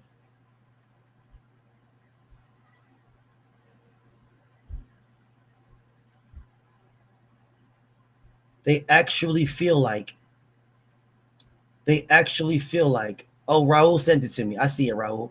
But I got this motherfucker too. I want to, if I don't see it on my shit here in a second, I'll bring up what you just sent me. Because I know I knew I couldn't have been the only one that seen this shit. But I'll tell you, it was a white lady with a MAGA hat, and it was a white lady with a MAGA hat and a white guy with a cowboy hat on. The motherfucker said, if Jesus came here legally, I will have no problem. And the bitch said it with hella conviction too. She was dead ass. Joke, no problem. If he came here legally, yeah. If he came here, if he was here legally, like, yeah, no problem. If he was here legally, bro. Do you there's some terminology, because I'm looking at some things that I was going to speak on as well. But there is some terminology that after I find out and I know about it, I have a very hard time saying it. Like, good morning. Good morning, y'all. Good morning. Now, we harmlessly say good morning right now. We harmlessly say good morning because we don't know any better. But do you know that good morning is a slave term?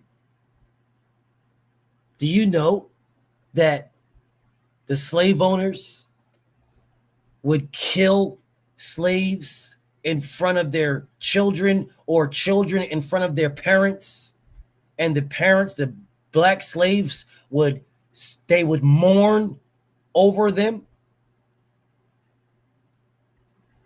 They would mourn over them. I want to say mourn over them all night. They would mourn and cry over them all night. So then in the morning, they would say, good morning. That's where that came from. Do you guys realize that?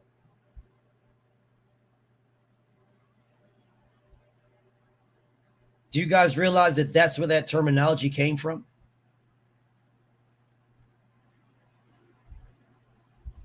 The good morning came from the morning of slaves being murdered, hanged, filleted, eaten in front of their children or their parents. That's where that came from. We say good morning, but we say good morning as if, but the reality is, the morning was the morning of slaves being, but see, that's what they don't want to teach you in schools.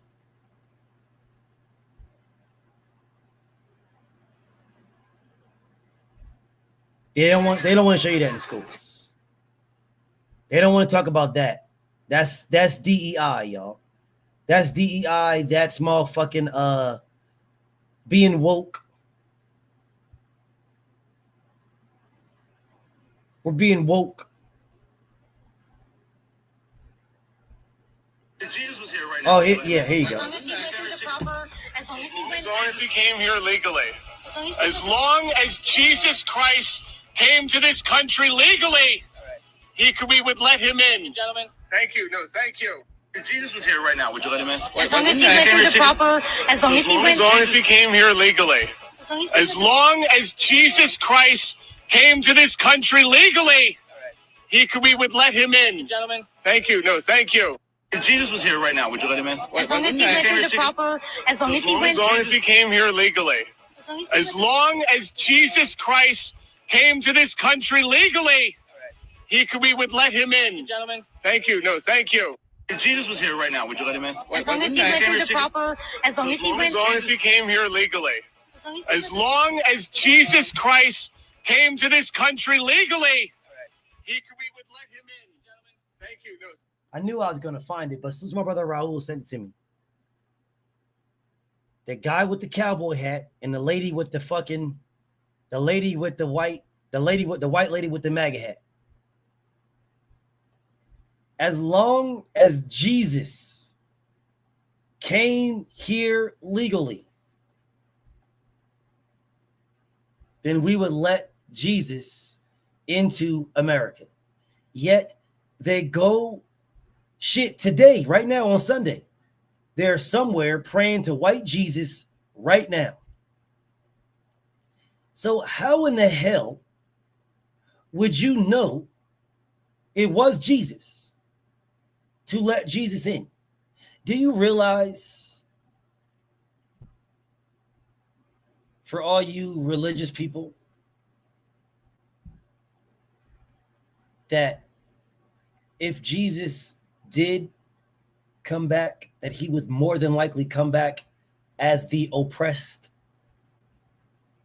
because he was the oppressed back then? Jesus did not come back as Caesar.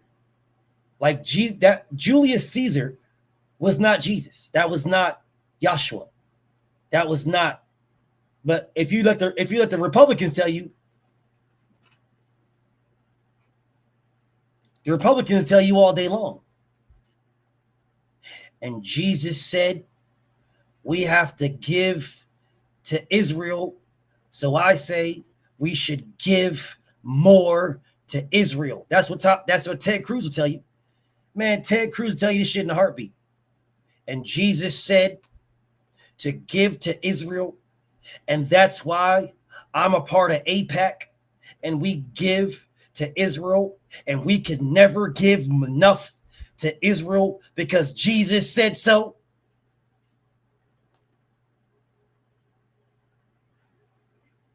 Ted Cruz will tell you that in a heartbeat. These Republicans, listen here, buddy. Listen here. You know, they be always having a mouthful of dip and shit with their fucking rebel flags on their backs. Don't tread on me shirts. Don't tread on me shirts and rebel flags on the back of it with a mouthful of dip. Knowing good and damn well that they live in trailers and shit and they have the worst lives possible, but they can blame niggers and Druze and immigrants and Mexican wetbacks. Oh, yeah, as long as we can talk about them. Listen here, nigger. Jesus said, give to Israel. Israel's our ally. Israel's our friend. We got to give to Israel, get rid of all them niggers, them kikes, Jews. We got to get rid of all in. Sit right there in that church right now, today, in church right now, saying that right now. They probably got spit buckets in the church right now. Motherfuckers in church with a mouthful of dip right now. I just want to understand, whatever. I've never understood Black Christians. That's just me. I've never understood it. But hey, I don't knock anybody. Whatever makes you guys feel good, wherever you get your your heavenly love and support. I don't knock nothing. I'm not nothing. I think religion is a beautiful thing if used correctly. The problem is religion is not used correctly. There are people that use it correctly. There's millions that do, but they're not in control. The people who are in control use religion incorrectly. They do not use religion correctly. Because if they use religion correctly, America would be the largest in the acceptor of immigrants. The largest on the face of the earth. We would have no problem with bringing in immigrants because the Christian religion says to do so. They will sit in church right now, today, on a Sunday. Sunday's not even the Sabbath. The Sabbath is Saturday. It's literally in the Bible that yesterday is the day that Christians are supposed to be Christian on. Do you guys realize that is the reason why Saturdays are the days where y'all go to the club, where Christians go to the club and they wear their fucking girl dresses and their slut wears? Do you guys realize that? Because Saturday is the Sabbath. But conservative Christians don't care about that. Nah. Sunday. It's not Sunday. It's legitimately in the Bible. Legitimately. Saturday legitimately is in the Bible. 100%. They just move around that. They don't even care. Doesn't matter what the Bible says. I don't care. I'm a conservative Republican. Naggers. Get these naggers and kites and Jews. I'm a conservative Republican. I go to church on Sundays.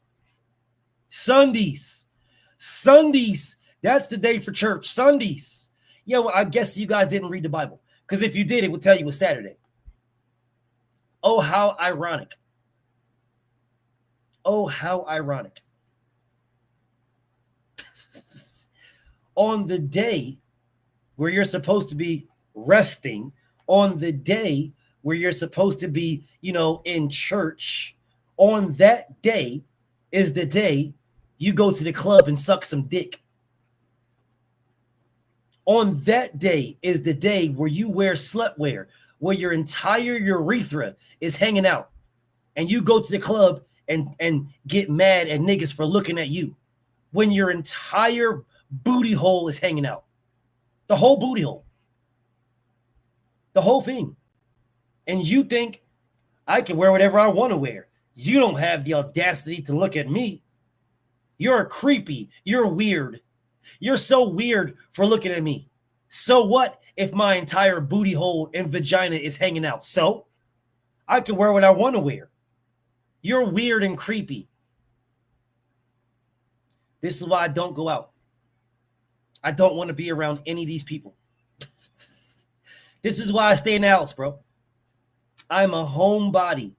I don't go out. I don't go nowhere. I am a homebody. I chill. I have no desire to be around anybody in Sodom and Gomorrah. I have no desire. I have literally, absolutely no desire. You will not see me hanging out in the club or no, at all. This is not what I want to do at all. If you've ever seen me in a club, it's because I was with the LDBC and they had a meet and greet. That's the only reason why. You will never see me, and you'll never see. I have no desire. For what reason? So I go someplace where you're wearing the skimpiest, tightest, smallest shit, and I look and I say, that looks sexy. And then you say to me, why are you looking at? This is so weird and creepy. Just because my titties is hanging out and you can see my nipples and I have motherfucking a black marker drawn over my nipple top and you can see my whole areola, that doesn't mean that I want y'all to look at me. This is weird. You're weird. This is creepy. I can't believe you're looking at my vagina. It doesn't matter if it's hanging out. So I have a star over my clitoris. There is a star right there. I'm covered up. I can wear what I want to wear. This is weird. You're weird. You're creepy. I can't believe you're looking at my whole vagina that is hanging in the four winds. So what if my pussy lips are hanging out? So you're weird and creepy. I can't believe this. Nah, I'm good. I'm good. I'm good. I'm good. There is no difference from going to the club and watching Pornhub. It's the exact same thing. You can go to the club right now and you'll be like, damn, could have swore this motherfucker. Wait a minute. Ain't that the same? This motherfucker was just wearing the same thing on Pornhub. Motherfucking Bang Bus. You was wearing the same damn thing. I'm good. I'm solid, bro. Republicans and Democrats. There you go. Have no standard. You let this fucking place go straight to hell. And you're fine with it going to hell because you're getting paid. So as long as you're making money, you're totally fine with it going to hell. You got no problem. Absolutely no problem. There is no standard here. Big Mama is gone. Motherfuckers is getting married and divorced at 16 and 17. By 21 years old, you done have 5 marriages and you got 8 kids and you're a grandmom or a grandfather by 21. By 37 years old, you are a great-great-great-grandfather at 37. At 37 years old, you're a great-great-great-grandfather. At 50 years old, your lineage, bro, at 50, there's like 5, 6, 7 motherfucking lineages beneath you at 50.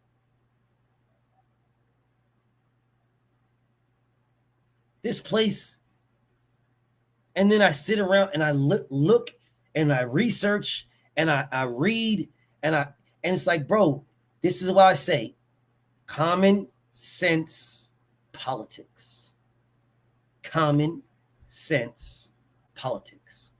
America, what's up, Insane? America generates more money than any country on earth. Now, I was all over the place, y'all. I've given y'all a whole bunch of different topics, a whole bunch of different points. And I'm going to revisit these at a later date, but I'm going to revisit them and I'm going to focus in on each individual one. I'm going to focus in. America, y'all, generates more money than any country on earth. The next country behind us is China. That is the next country behind us, China. We generate more money than anybody on earth. And since we generate more money than anybody on earth, we should have the best of everything over anybody on earth. We should have the best education, the best healthcare, the best senior citizen advantages. We should have the best. The best is what we should have. The best. But we misappropriate our funds. We as a country tax our citizens harder and worse than any other country on earth. We make trillions of dollars a year. And we squander it. And we squander it so badly that we are literally borrowing trillions from other countries. Why? If there's 360 million people in America on an average, and we are charging them roughly, every individual, roughly $2,000. How much is 2,000 times 360 million? That's American taxes.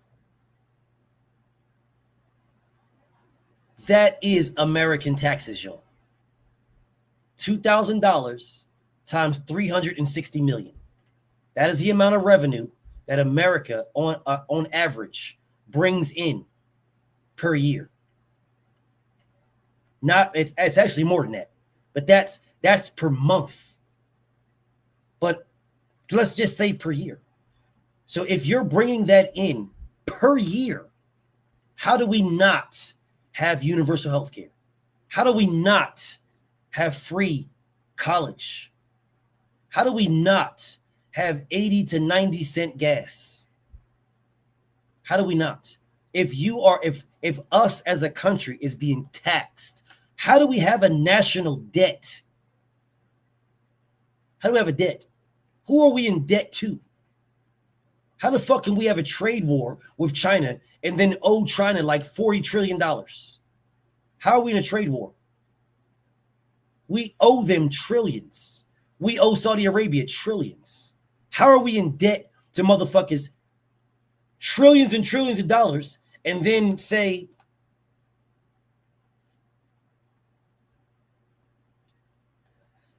and Americans listen to that because Americans are stupid.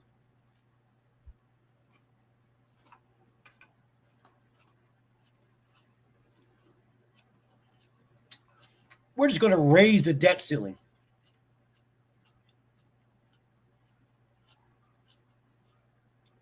Raise the debt ceiling.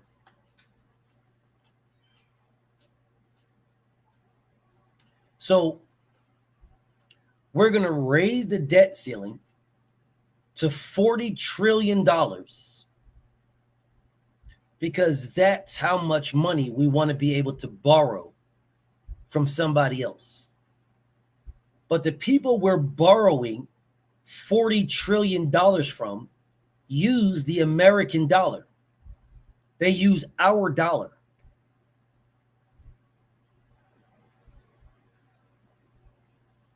So we are paying them back with our money. Well, how the fuck did they get it? How did they get our money?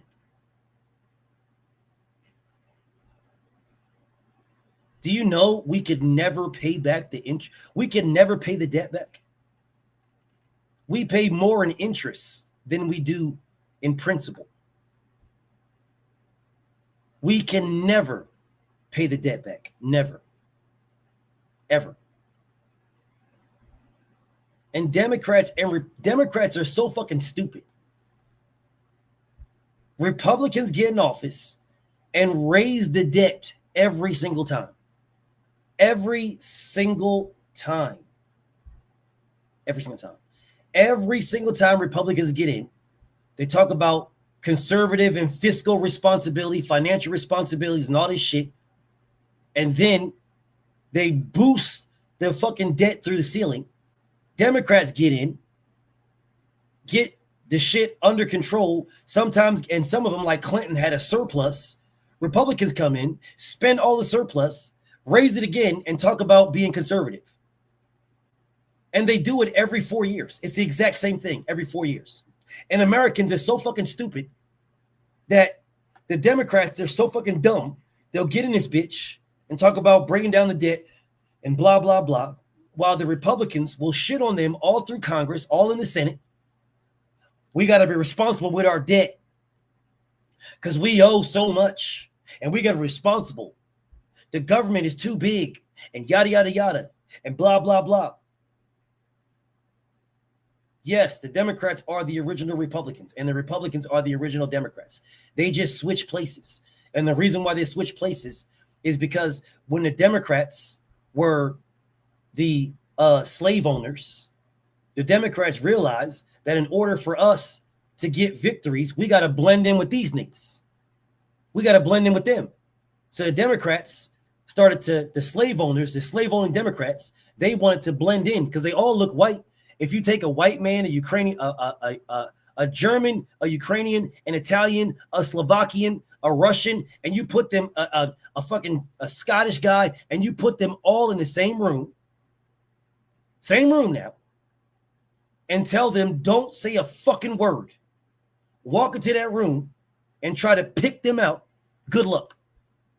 You'll be looking at a Scottish guy and thinking the Scottish guy got to have red hair. He's got to have red hair, so you got to be Scottish. And that motherfucker is Russian in a bitch. You'll speak it to a guy that you think is Russian. Oh, you got to be Russian. Motherfucker, Ukrainian as a motherfucker. Speak to Ukrainian. Oh, you got to be German. Oh, you got to be, no. Italian to the bitch. You couldn't tell it all. That white man looks like any other white man. You could not tell at all. You can lie and say you could tell. You're lying. You couldn't tell it all. German, Italian, Slovakian, Ukrainian, Russian, Israel, all look the same. White man. Motherfucking Benjamin Netanyahu looks just like George Bush. Them motherfuckers, you couldn't tell the difference between any of them motherfuckers. Put them motherfuckers in the room, you wouldn't know what the fuck, you wouldn't know what you was looking at all. You have no clue. White man is a white man. You would not be to tell the difference from them. But y'all can lie to yourself and tell you could. So that's what the Southern Democrats did. They realized that they had to blend in with the Republicans. They got to blend in. So that if they blend in, then they can push their agendas. So they blended in. Well, when the Democrats, the Southern slave-owning Democrats, blended in with the Republicans realized, hey man, we can't fucking pass our agendas because these motherfuckers is blending with us. So then those motherfuckers saw a void with the Southern Democrats.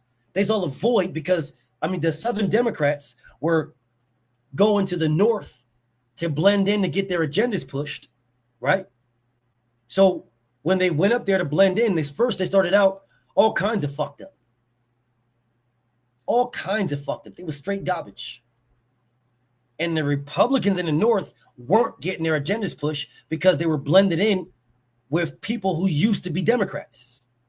They used to be Southern Democrats. They blended in. So the Republicans who didn't like the blend, they're all white, saw an opening with the Southern. They saw an opening. So those Republicans that were in the North that saw an opening in the South to get their agendas pushed went to the South. The problem is when you went to the South in order to get your agenda pushed, the people in the South wanted you to have a certain type of mindset. They wanted you to say a certain type of thing, a certain type of racial shit, a certain type of appeal. So you had to appeal to them. So the Republicans who didn't believe the things that they were saying went to the South. When they went to the South, they had to say these things to get their agendas pushed. The Democrats who went to the North, the Democrats who were slave owners that went to the North, they had to do the same thing to say certain things that they didn't agree with, but they wanted to get their agendas pushed.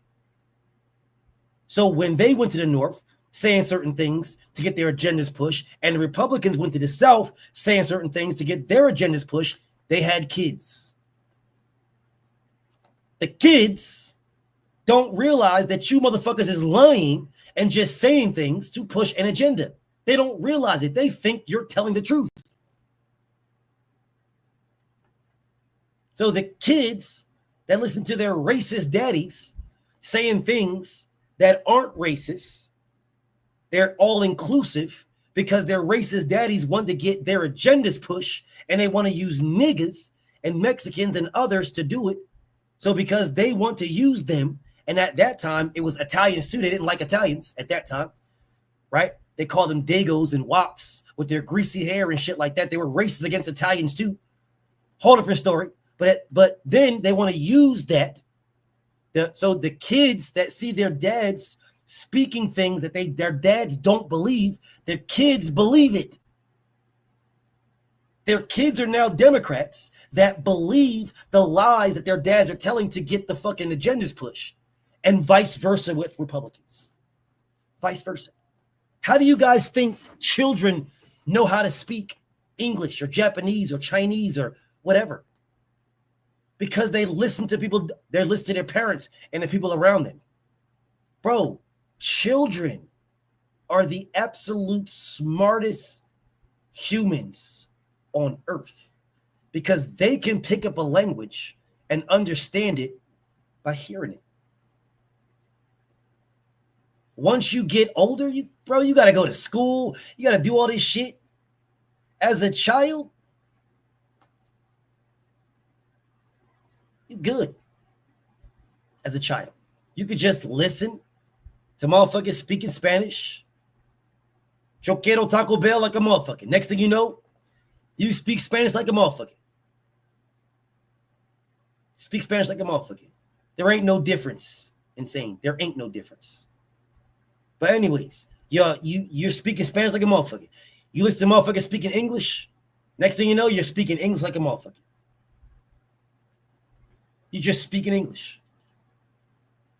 But that's how shit changed. That's how it changed.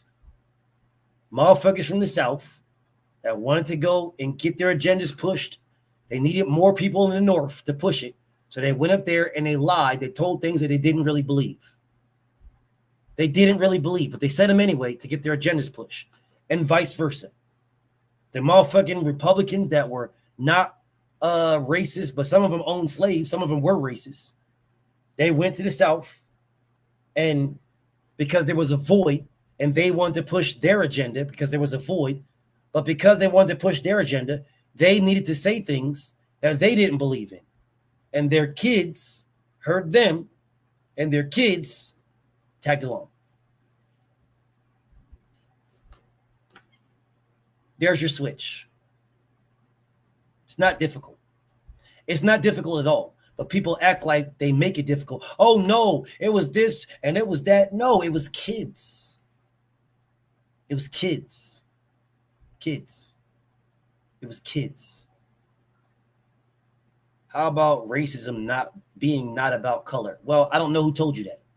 Whoever told you that lied to you.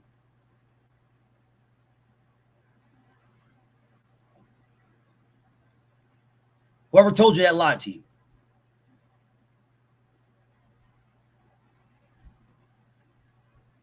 Racism is 100% about color. Social status and wealth is an additive. It is a preservative. It is an add-on.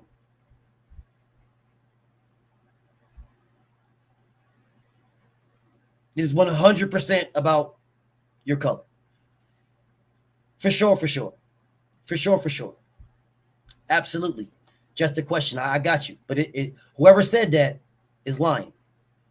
Because if you saw Bill Gates in the streets, you would not know that Bill Gates is a billionaire. Bill Gates wears Wrangler jeans. He shops at like Walmart and Target. You would never know this guy's a billionaire at all. So when they tell you that race is about social status and wealth, you would never know someone's social status and wealth at all. You would never know. So when they say that, they're lying and saying they're straight capping, 100% cap. And if you got money and live in a good neighborhood, right? If you got money and live in a good neighborhood, they accept you. You're accepted. Not all the way, though. You're partially accepted. But in order for you to be accepted, you had to have been separated in the first place. What were you separated by? Your skin tone. That's why you were separated. In order for them to accept you, right? For somebody to accept you in a good neighborhood, they're partially accepting you. They're accepting you because of your social status and your wealth. So they're partially accepting you now. Partially.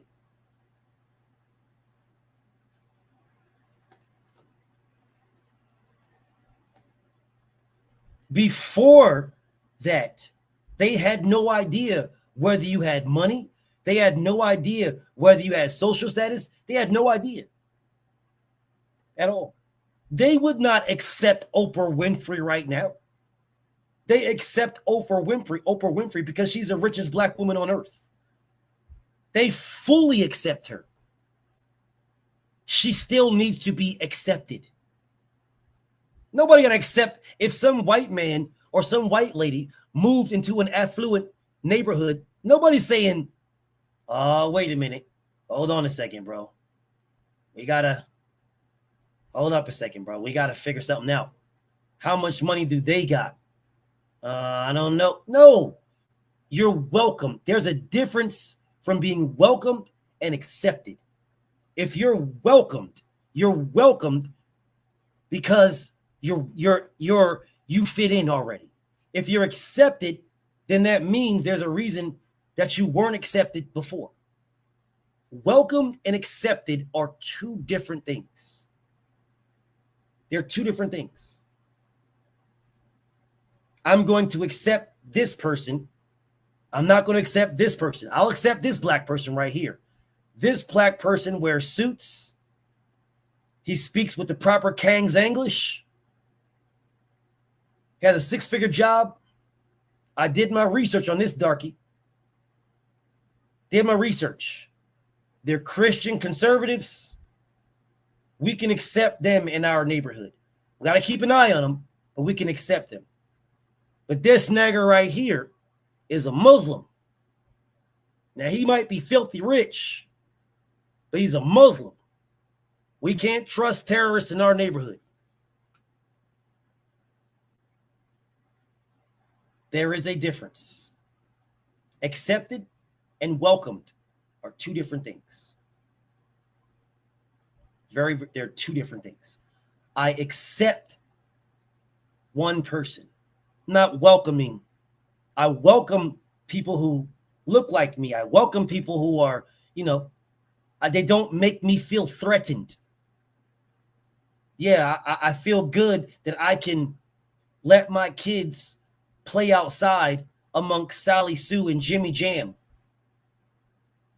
Yeah, if the sun starts beaming too hot, I know we'll all get sunburned. So it's time to come in and let me give you guys some lemonade in my flower dress with my afro haircut. Let me give you guys lemonade.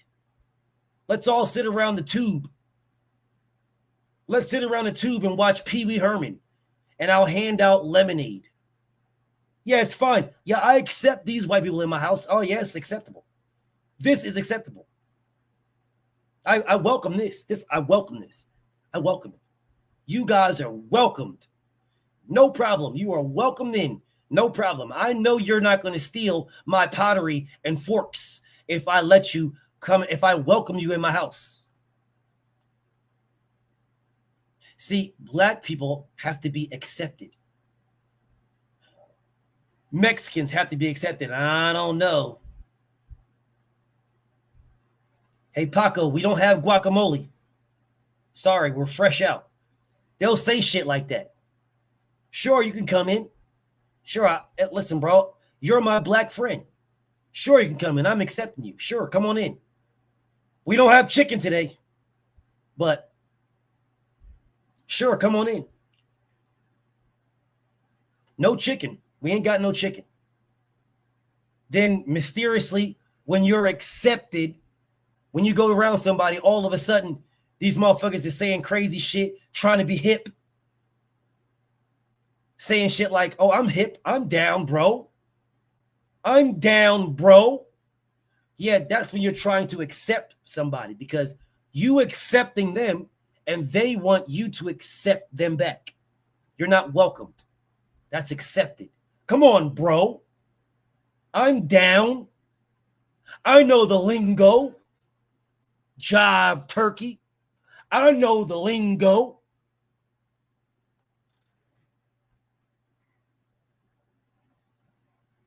Accepted and welcomed are two different things. It's two different things. Black people are just naturally welcoming, which is diabolical to me. Yeah, yo, come to the barbecue. Get you some chicken. Come on, fix you a plate. Shit. Oh, you need to go to the bathroom? Yeah, go in the house. It's in the back, on the left, the second door on the right. Go ahead. You're welcoming. Go to a white barbecue. There's mayonnaise on top of the meatloaf. You eat a piece of the mayonnaise meatloaf. You got to take a shit. And you ask them, where's the bathroom? Sure, come on, buddy. Let me show you. No, not there. That's the living room. Don't worry about that right there. Just come on here. Let me just show you right here. Yeah, because I'm accepting. I'm showing you the bathroom. So if I have, and then they go outside so you can finish taking a shit, but mysteriously, there's things they got to do in the house. God damn it. Let me go check on these biscuits and mayonnaise. I was cooking biscuits. I was baking biscuits and mayonnaise. Let me go check on the biscuits.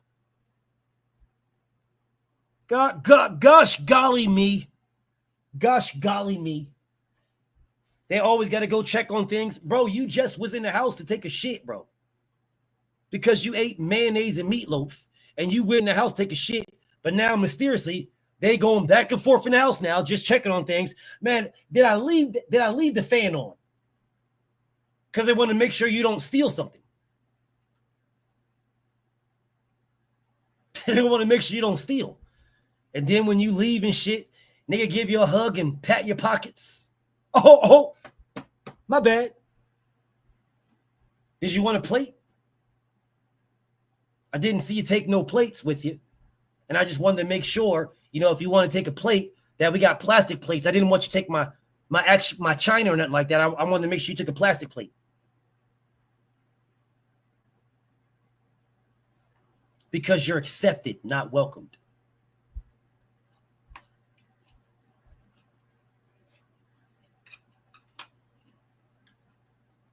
You said that's a Jordan Peele skit? I don't know who Jordan Peele is. Who's Jordan Peele?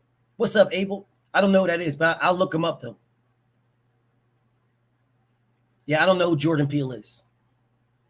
But I'm guessing he might be kind of funny, I guess. I don't know. I don't know who that dude is. But accepted and welcomed are two different things, yo. It's two different things. Nah, this ain't mayo meatloaf. This is nigga melon. Yes, that's nigga melon right there, bro. This nigga melon.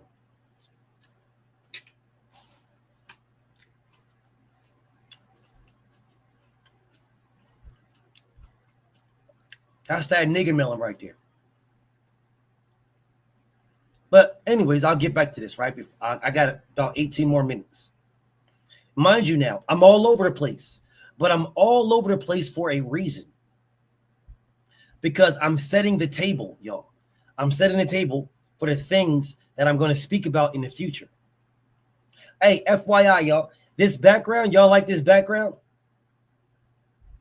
This is a background Sugar-Free picked out. Sugar-Free like this background, y'all. Y'all like this background? I like this background because of the plants. I think this background is dope for these type of conversations. So, she thought it was dope because I was trying to figure out a background to use. And she thought this one was dope. And I'm like, you know what? This shit is fire. So I think this background for these type of conversations, the background is fire, bro. I think this background is dope.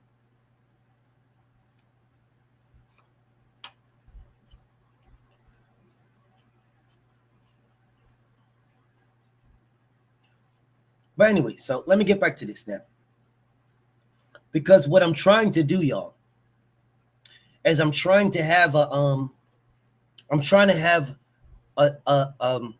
politics is so vast, it's so wide, right? That if I was to just dive into it and didn't take a big paint bucket and throw the paint bucket on the wall, right? Which is what I did today. I threw the paint bucket all over the wall. So now my next conversation will be more concise. It'll be more limited. It'll be more direct. Because I threw it all out here now. Right? I threw it out here. I talked to you about the Democrats being weak, the Republicans being just diabolical. I talked to y'all about the shit that they do in the schools with the children, the shit that they do, how they removed sex education. So now they care about abortion, but when the Republicans care about abortion so much until that baby is born. When that baby is born, they don't give a fuck about the baby at all. They literally are removing all programs to help women with the baby.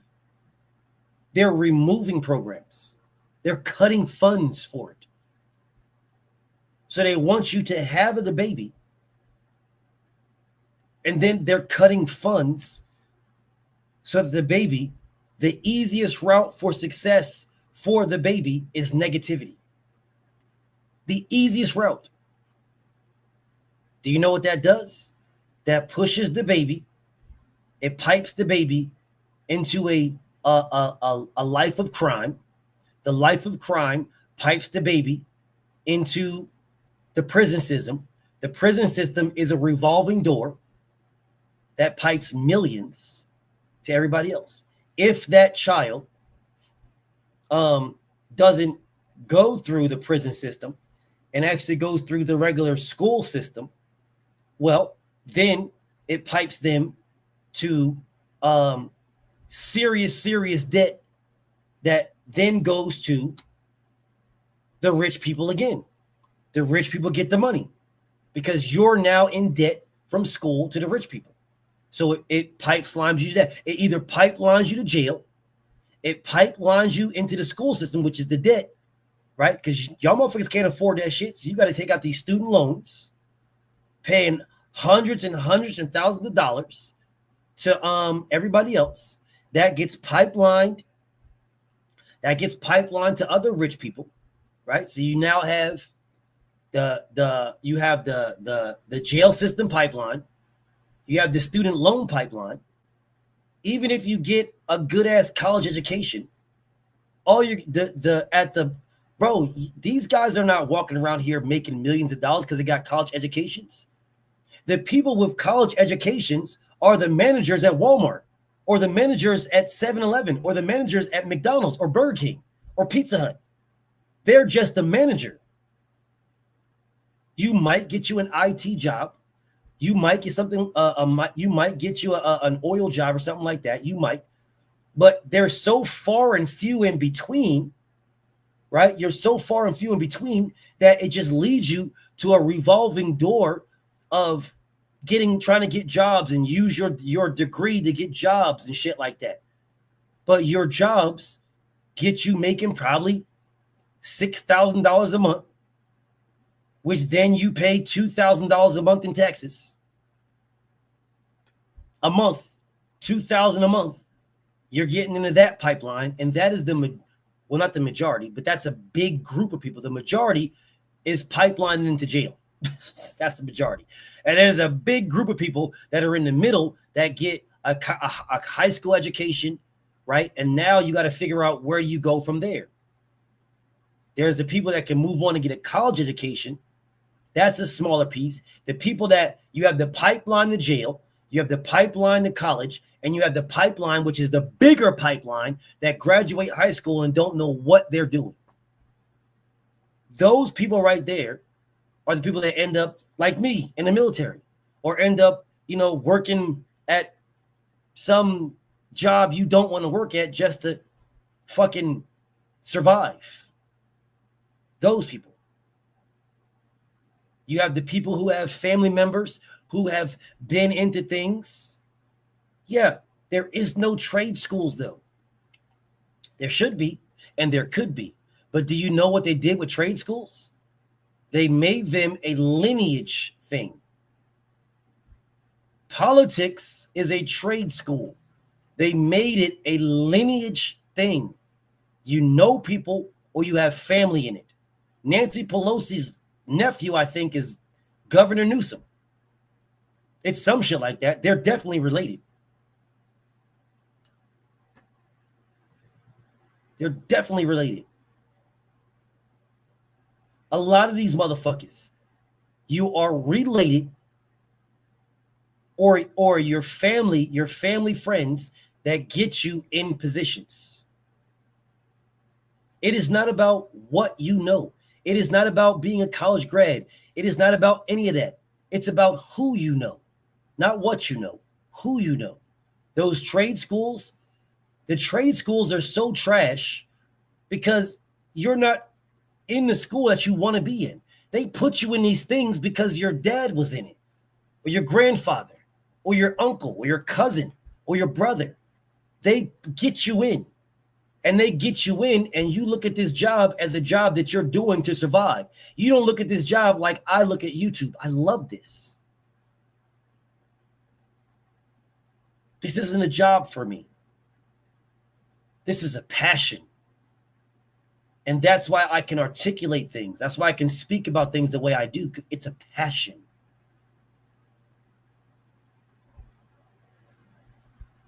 It's a passion. Trade schools should be for people with a passion for it. If you have a passion for carpentry, then these houses will be immaculate. If you have a passion for electricity, a passion for all these trades, plumbing, all these things, then it's no longer a job. You're doing these things because you love it. You're doing these things because you want to do it. You're not doing these things to survive. That's why there's fucking big ass potholes in the streets. Because the people that make the streets don't give a fuck. It's a job. Yeah, they realize that there's a soft spot right here, and eventually this soft spot is going to make a fucking pothole. Yeah, they know that. They don't care. So I'm getting paid to lay down asphalt. That's what I'm going to do. I don't care. I'm laying down asphalt. So because I'm laying down asphalt and I'm getting paid to lay down this asphalt, then that's what's going to happen. I'm going to get paid to lay down this asphalt. I don't give a fuck. I'm getting paid to be an electrician. I don't give a fuck if these wires are too close to each other. I don't care. So then the fucking people that come in that actually check your work. I forget what they're called, but there's people that come in that check your work before you can seal shit up to make sure that your house is on code. They don't be, bro, all right, whatever. Well, your daddy is, I remember I worked with your daddy for 20 years. Yeah, those inspectors, yeah. I worked with your daddy for 20 years. The inspector comes in. He worked with your daddy for 20 years, so he's not going to inspect you the way he would inspect me. That inspector worked with your daddy for 20 years, so you good. Yeah, go ahead and seal this up. And then the house catches on fire.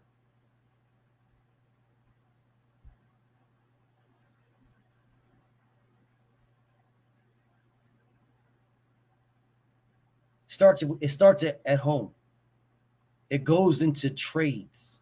My little brother is so good at the law. It is unbelievable. But nobody would have never known. Nobody would have never known. This man has crucified judges, fucking lawyers, plenty. Dragged them big time. This kid is a fucking genius. Nobody would have known. Because nobody cared.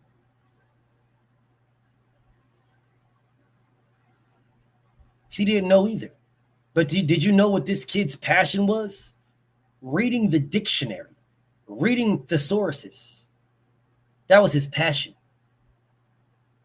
The teachers used to make him, like if he messed up, then they would make him read a dictionary. And they didn't realize he actually loved doing it. He loved reading bro, he would sit there and just read a dictionary all day. Just read dictionary.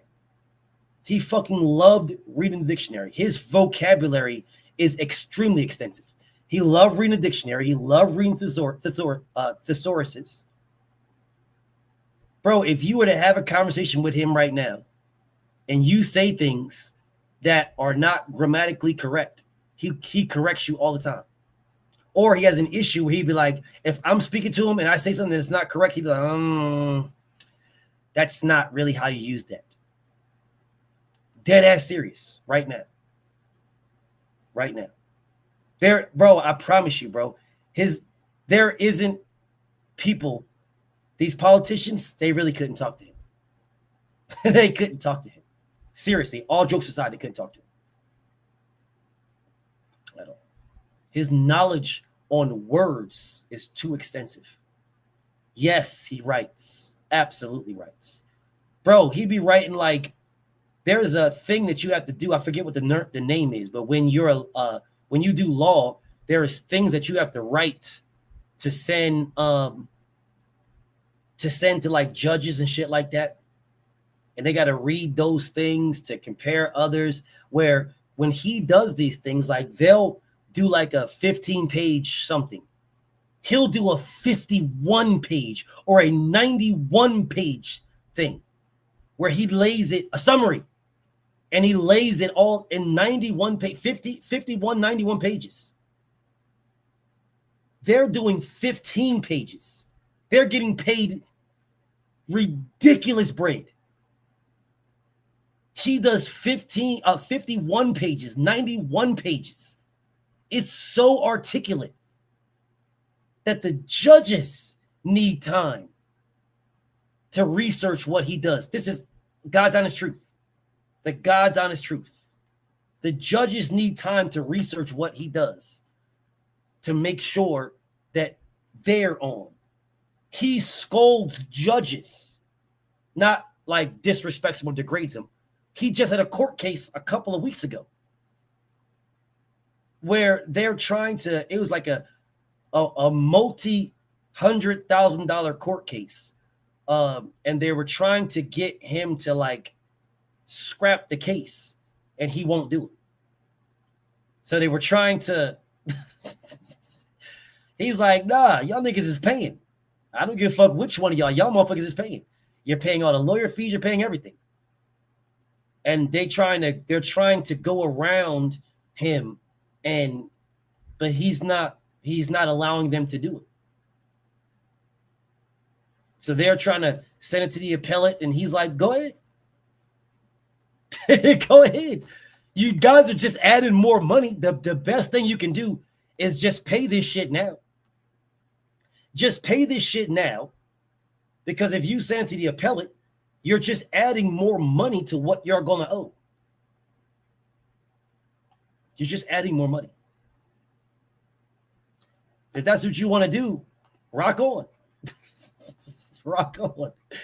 Our motherfucking judges is like, well, let's give it a stay or whatever the fuck they're talking about. We're going to give them time. He was like, well, and he's quoting all these fucking things. According to this, and according to such, and according to this, back in this, and according to this, I've already went through all of that, and I've already went through all of this, and your stay and the amount of time this guy's supposed to have is only blah, blah, blah, and he's already had this time. I've granted him this amount of time, and now I'm not granting him no more.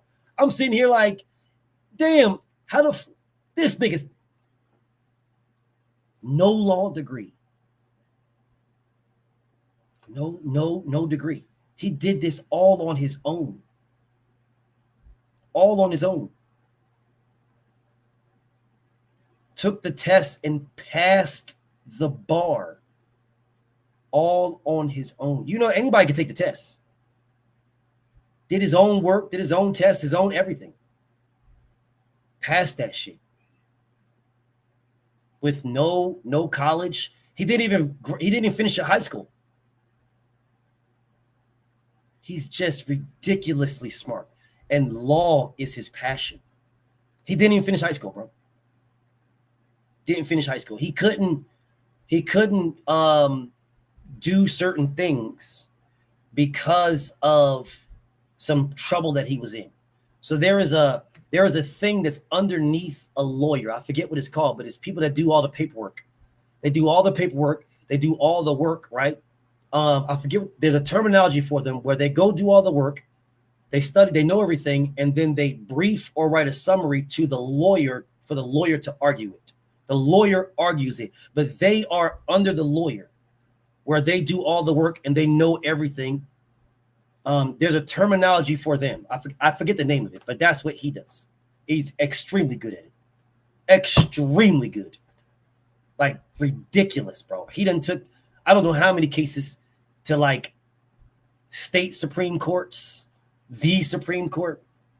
I forget what it's called. Is it legal assistant? It might be that. It might be that. That might be the terminology. But whatever it is, he does that. And he's extremely good at it. Extremely. Paralegal. There you go. That's it. He's extremely good at it. Extremely good. He is so meticulous. Whatever. I'm off topic. But anyways, y'all, listen, bro, this is my time for today.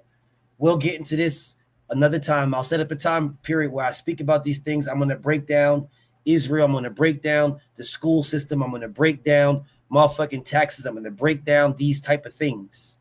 And we're going to have straight conversation about these things because I want to have common sense politics. Common sense. But anyways, man, thank you guys for chilling with me. I'm going to wrap this one up. I'll see y'all on the next one, man. I appreciate you guys. I appreciate your time. I'm on to the next one, man. I'm out of here. Peace and blessing.